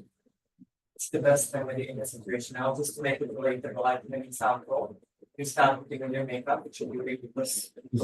That when you're in the middle of it, you realize that there's no, I didn't do anything, needs not even a prostitution, it's nothing like that. I started doing it for like business. Yeah. It's a good remedy because it's not like it's not one of those very coarse emotions. It's not Yeah, like yeah. sector or jealousy.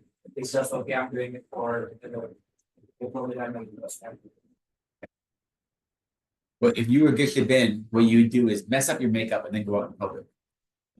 Right? That's the story of him there. He was cleaning up his altar and he realized he was only doing it to impress the sponsors that were coming. So then he picked up dirt and threw dirt all over his altar instead. Since you're not Geshe Ben, okay, and most of us are not, I don't have that level. What you would do is at that moment of realization, you're in part of this process.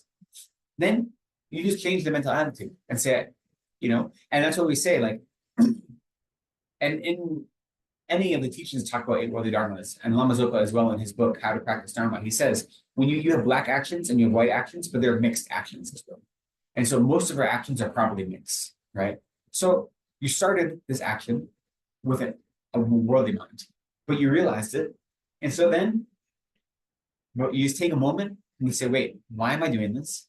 Okay, I need a half of makeup on, can't go out like this. It'd cause more problems than it would cause benefit, right? In my life, if I went out this way. So then I think, what can be the spiritual reason that's not me attracted to other people complimenting me? It isn't it isn't a worldly mind. Develop a spiritual mind, some sort of spiritual motivation, and then it becomes a mixed action. But I was not sure if that's important to do that because I felt like I'm lasting motivation or something that. Yeah, I mean, no. It's if you have anything you can do to combat self-cherishing is beneficial, right? So if you did have the ability to just then go out with half your makeup done and let people criticize you and think whatever they think and let that attack your self-cherishing mind, then great. Like if you could do that, but that's very hard. And most of us can, right? So then you say anything I can do to combat the self-cherishing mind, even a small amount, is hugely beneficial. Because usually, if you hadn't been doing this practice, you wouldn't have had that thought at all, right? Or what if, never mind that, like what if you actually finish putting on your makeup and then you get out and you're at work and you realize that you've already done it. At this point, it's too late to change things. Like most times, we realize after it's too late to change things. So the example you gave, you were halfway through, but really most of the time it's too late, right? You think of things, at least in my experience, like it's after I've already completed this preparatory action that I think of it. So you say, okay, what is the best I can do with this situation? How can I can't prevent whatever negative karma, whatever negative minds I've already created. I can't undo them. I can try to remedy them, develop a mind of regret for them, and now take whatever I have in front of me and use it for spiritual practice. So that's what we have to do. You know, do the best with what we've got, basically.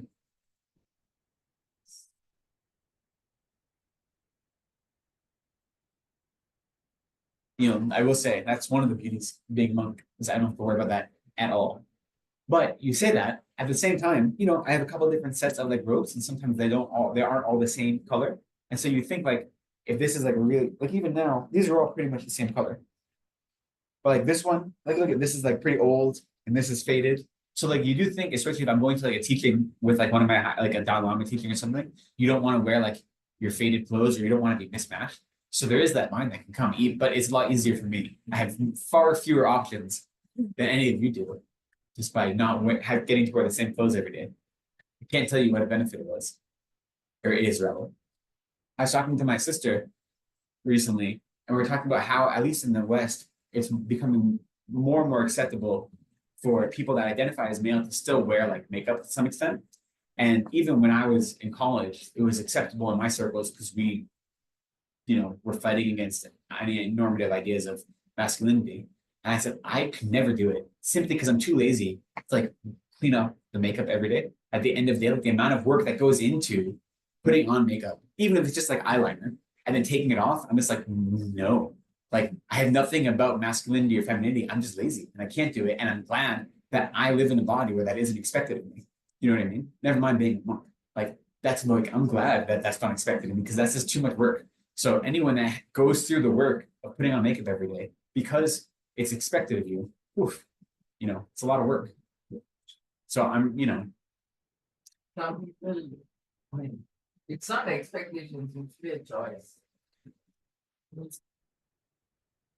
Yeah, I don't know about India, but I know that like in the West, definitely there is a high expectation for women to wear makeup, especially in the professional, like in the workforce, or if you, anyway, it doesn't matter. The point is that, you know, that you can take solace in small things that just happen to go your way when you get them. And so like the amount of effort it goes into preparing yourself for the day, you say, for me, it's easier because I've made life choices that make it easier for me than you have.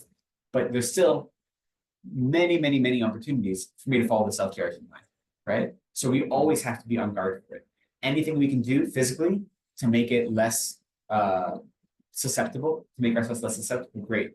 But it's an internal practice. That's where it comes from. And when we notice it, we do the best to remedy it, however it is, you know? So, I'm saying that I may not get that. It is to good, but it is also so that I good about myself, and hence can perform better, or you know, work better, or you know, be more confident, and which helps me. Also, other people like to see presentable. no, it's 100% you can. Like they talk about, you know, when you teach, or never mind teaching, as a monk, I have quite a lot of vows that are not about me, but about how other people perceive me. Because especially as a monk, I'm a representative of Dharma. And so if you see me engaging in a behavior that seems contradictory to the Dharma, you might develop a negative mind and saying, oh, Buddhists are, you know, they're all fools. Look at that monk. Obviously, the Buddhist must be whatever. And you have bad with them. So that is saying, like, I recognize that part of how I carry myself in the world isn't only for my benefit, but for others. Or if I showed up here as a teacher and all my clothes are like falling apart and they're not tucked in and I look like a slob, like it's harder for people to have respect for you. And I don't care if you have respect for me, but I do want you to respect the teachings because that's the whole purpose of giving them, right? So if that means I take extra time to make sure my clothes are clean and that I'm wearing matching robes or whatever, I'm not doing it because I want you to respect me. I'm not chasing the 8 worldly concerns, but I'm doing it because I want these teachings to be as effective as possible, you know? So if you live in an environment where having makeup is going to cause people to have better respect for you or attraction to you, then you can have some like frustration that society is that way, that you don't have a choice in the matter. Like that's fair. But at the same time, you can say, you know, I'm going to partake of it because the benefits outweigh the cost. Or as you're saying, like I have friends that put on makeup every day because it makes them feel good. And you can argue about like society, Western beauty ideals and all this nonsense, right? But still, like this makes me feel good. When I wear it, I feel more confident. When I feel more confident, it's easier for me to develop minds of compassion and love towards other people, right? So you can think of it as a way of creating positive conditions for yourself, you know? So it's possible. At the same time, it's really looking at external things to make me feel okay about myself, feel confident, and half of the people are socially anxious because of this. That, oh my God, I don't have this or that, what am I wearing? But I think it has created more of social anxiety in people when they go out rather than this notion of that I'm confident because I look good. No, But it should I not think- be required, I think. no, it shouldn't be required, but we live in a society where this is the situation, right? So you have to decide where your level of ease is. And if you know that you going out you're going to feel self-conscious, doubting yourself, not able to live your best life or give your best effort. That's not your fault. It's a fault of society being broken and putting unfair expectations on you, right? So then you have to decide, is my resiliency able to like stand up to society or not? And if it isn't, instead of judging yourself for it, you say, okay, I'm going to do the best I can with what I have.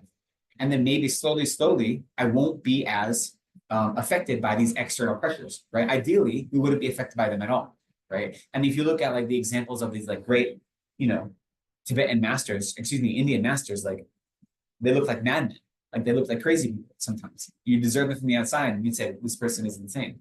And even never mind like the real crazy ones, like they're not really crazy, but like Tilopa and these things, who like show the aspect of like, you know, catching fish out of the river and eating them raw. Like never mind that one. They say that if you actually banish the 8 worldly minds, worldly people will think of you as a crazy person. Like if you actually live a life that isn't motivated by seeking out your own happiness, that isn't motivated by seeking fame, pleasure, that isn't motivated by avoiding, loss. If you actually are able to do that in everything you do, the worldly view, you will be considered a crazy person because it's so discordant with how we're used to being. So it takes time to be able to build up resiliency. If you know that other people's opinions of me is going to affect how I behave, then you take the steps you need to. But ideally, you won't have to. But that takes time, you know? It's a matter, we're over time. So I'll just say the whole practice of Dharma is always striving towards the perfection of Buddhahood and realizing that that's not where I am now. So I need to take what steps I need to keep myself comfortable and safe while still just pressing on the edges of my comfort zone, you know? Like always trying to improve myself, always pointing towards Buddhahood, even if it's just baby steps, you know? And so sometimes you need to, have a security blanket, but eventually then you can drop it. Maybe if you need it now, then there's no judgment. They're saying, I need this now, but I'm developing the skill that I won't need it in the future. You can't control society, unfortunately. You only can control how you react to it.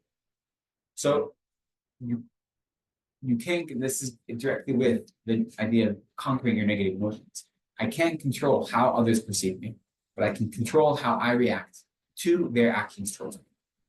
And when I become aware of my reactions, I stop my reactions from being blind or instinctual, but have them come from a genuine Dharma place where I've contemplated what is advantageous, what is disadvantageous, and I've become familiarized with what I believe to be the most advantageous response.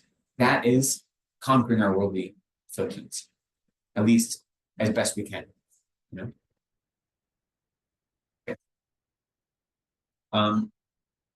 So that's the end of our session. Are there any last questions we want to go cover? So this is my very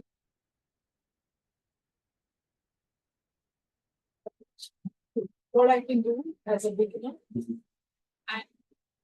And especially for someone like me who's very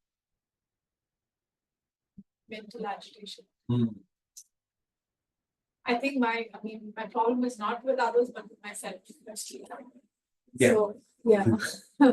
So, One, it's wonderful that you were able to recognize that. That it's hard to realize that. I would say the best advice I can give for anyone when they're new to practice is trying to create a consistent meditation practice, right? Every day, even if it's only for 5 minutes a day or something like this, to try to make yourself more familiar with your mind and your reactions. And by creating that level of consistent daily practice, then you can start seeing the advantages and disadvantages of those judgmental minds. And when you're able to see them, they slowly go away. So the first step is just create a daily practice where you can every day spend 5 minutes focusing on your mind. And don't worry even about these right now. Just worry about doing mindfulness for 5 minutes a day, then maybe 10 minutes a day, right? Start with that. Create the habit of actively looking at your mind and trying to calm it. Because that's the hardest step. We spend so much of our lives not thinking about ourselves, right? And not thinking about our minds. And once you can create daily practice where I'm committing myself to actually engage in this practice of calming my mind, of trying to do inner work, then you expand that to say, okay, what are these, these difficulties that I'm creating for myself? Where are they coming from? And then you can do analytical work on it. The first step is just create the practice and become familiar with it. And then as you become familiar, it expands, And then the second step is, not the second step, but another parallel one, is if you've already identified these are things I do that are causing me more harm than good, try to think of just an easy worldly remedy that you can do, that you can keep in your back pocket. So like,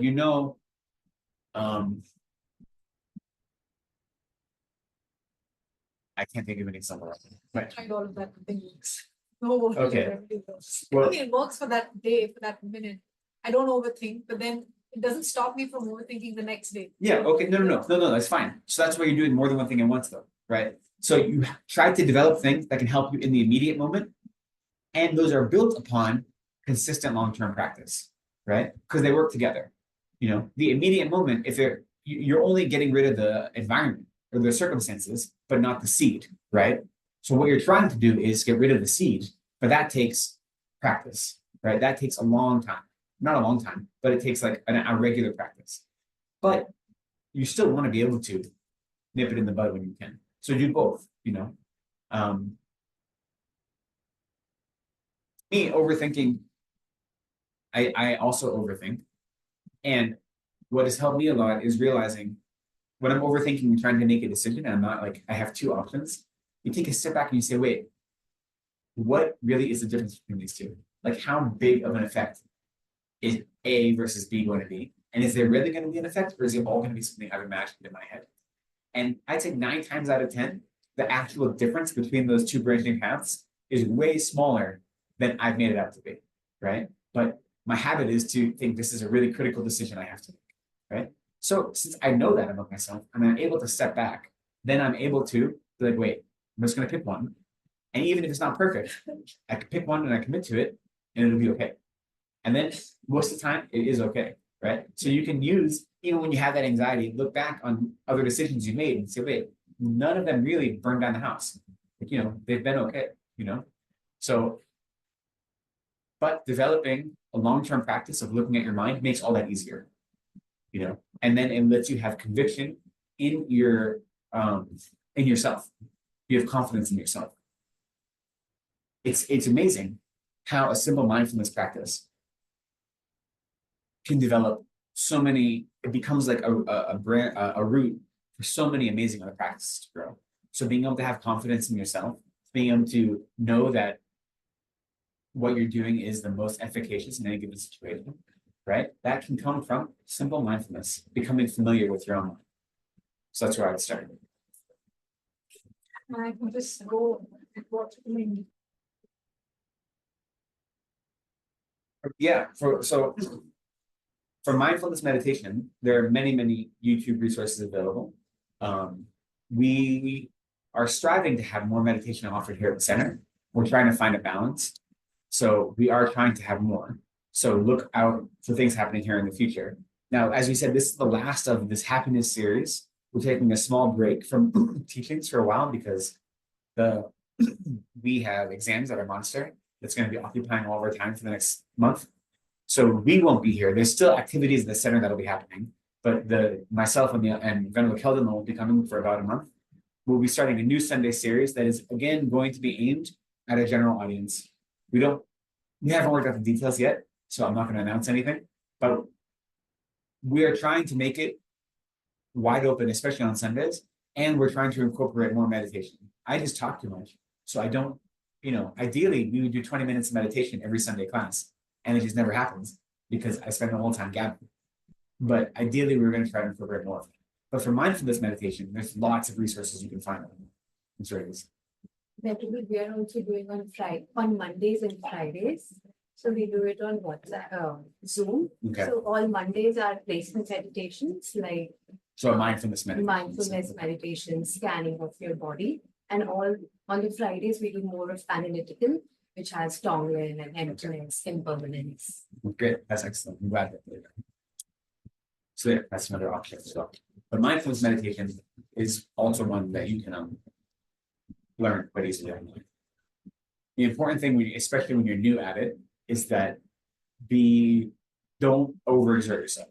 So don't be like, I'm going to sit for a half hour every time. Like start with 5-minute sessions. I start small, and like I remember I was giving advice when I was in college. If it takes you like a minute, we don't be using a microwave to heat up your water for tea, it takes you a minute to heat up your water, then you've got a natural timer. So then you meditate for a minute. You just use whatever you can to just say, I'm going to do this 1 minute every day. So you create a habit. And then once you do that, you say, well, maybe I can do more than a minute. Then you extend it. But start small. It's much easier to start small and build than to start big, feel really great about it, and then become exasperated a week later and then give it up forever. So starting small is big. And generally we say doing it in the morning is useful. But I think doing the scanning type of reflective meditation is useful in the evening. So you have to find the words. Okay, I would love to keep going, but we've gone late. So why don't we just end? We won't do the extensive prayers. We'll just do a few dedication prayers. So take a moment to realize that today, as well as over the last 3 months, all of these teachings we've done in this happiness series, all the work we've done in our own minds, we've done it not for our own benefit, but for the benefit of others. And because of that, we've accumulated some virtuous karma. We've improved our own lives, and hopefully we've developed some techniques and skills and ideas about how to help others, about how to align ourselves more closely with Buddhahood. And so because of that, we've accumulated merit, positive karma. And instead of keeping that for ourselves alone, we dedicate that merit so that all sentient beings might be free from suffering, so that all sentient beings might experience the perfect and unending bliss of Buddhahood. And so with that, we will just recite the dedication prayers that are on page 36 of the prayer book. Request from CKSL. Okay. For Sonam Khor, who passed away. He just received. Sonam Khor was a center volunteer, almost at the level of center manager, just before we started operations here, just soon after COVID. So received the information Okay. last week. He was 25 years old. Okay, so then we also dedicate this merit. So he passed away in February. So he's taken another rebirth by now. Hope that Sonam, what's his last name?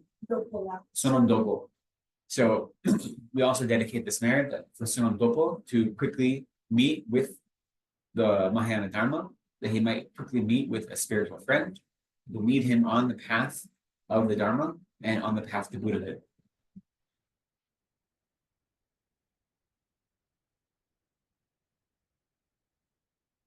Due to the merits of these virtuous actions, may I quickly attain the state of a Guru Buddha and lead all living beings without exception into that enlightened state. May the supreme jewel of bodhicitta that has not arisen arise and grow. May that which has arisen not diminish, but increase more and more. Thank you so much for spending this time with me, for being here for all these classes, for those who joined us online and those who are in person. I appreciate all of you. spending this time working on your minds and trying to study Dharma. So thank you very much. Thank you. Thank you very Thank much. Thank you, Honorable. Thank you.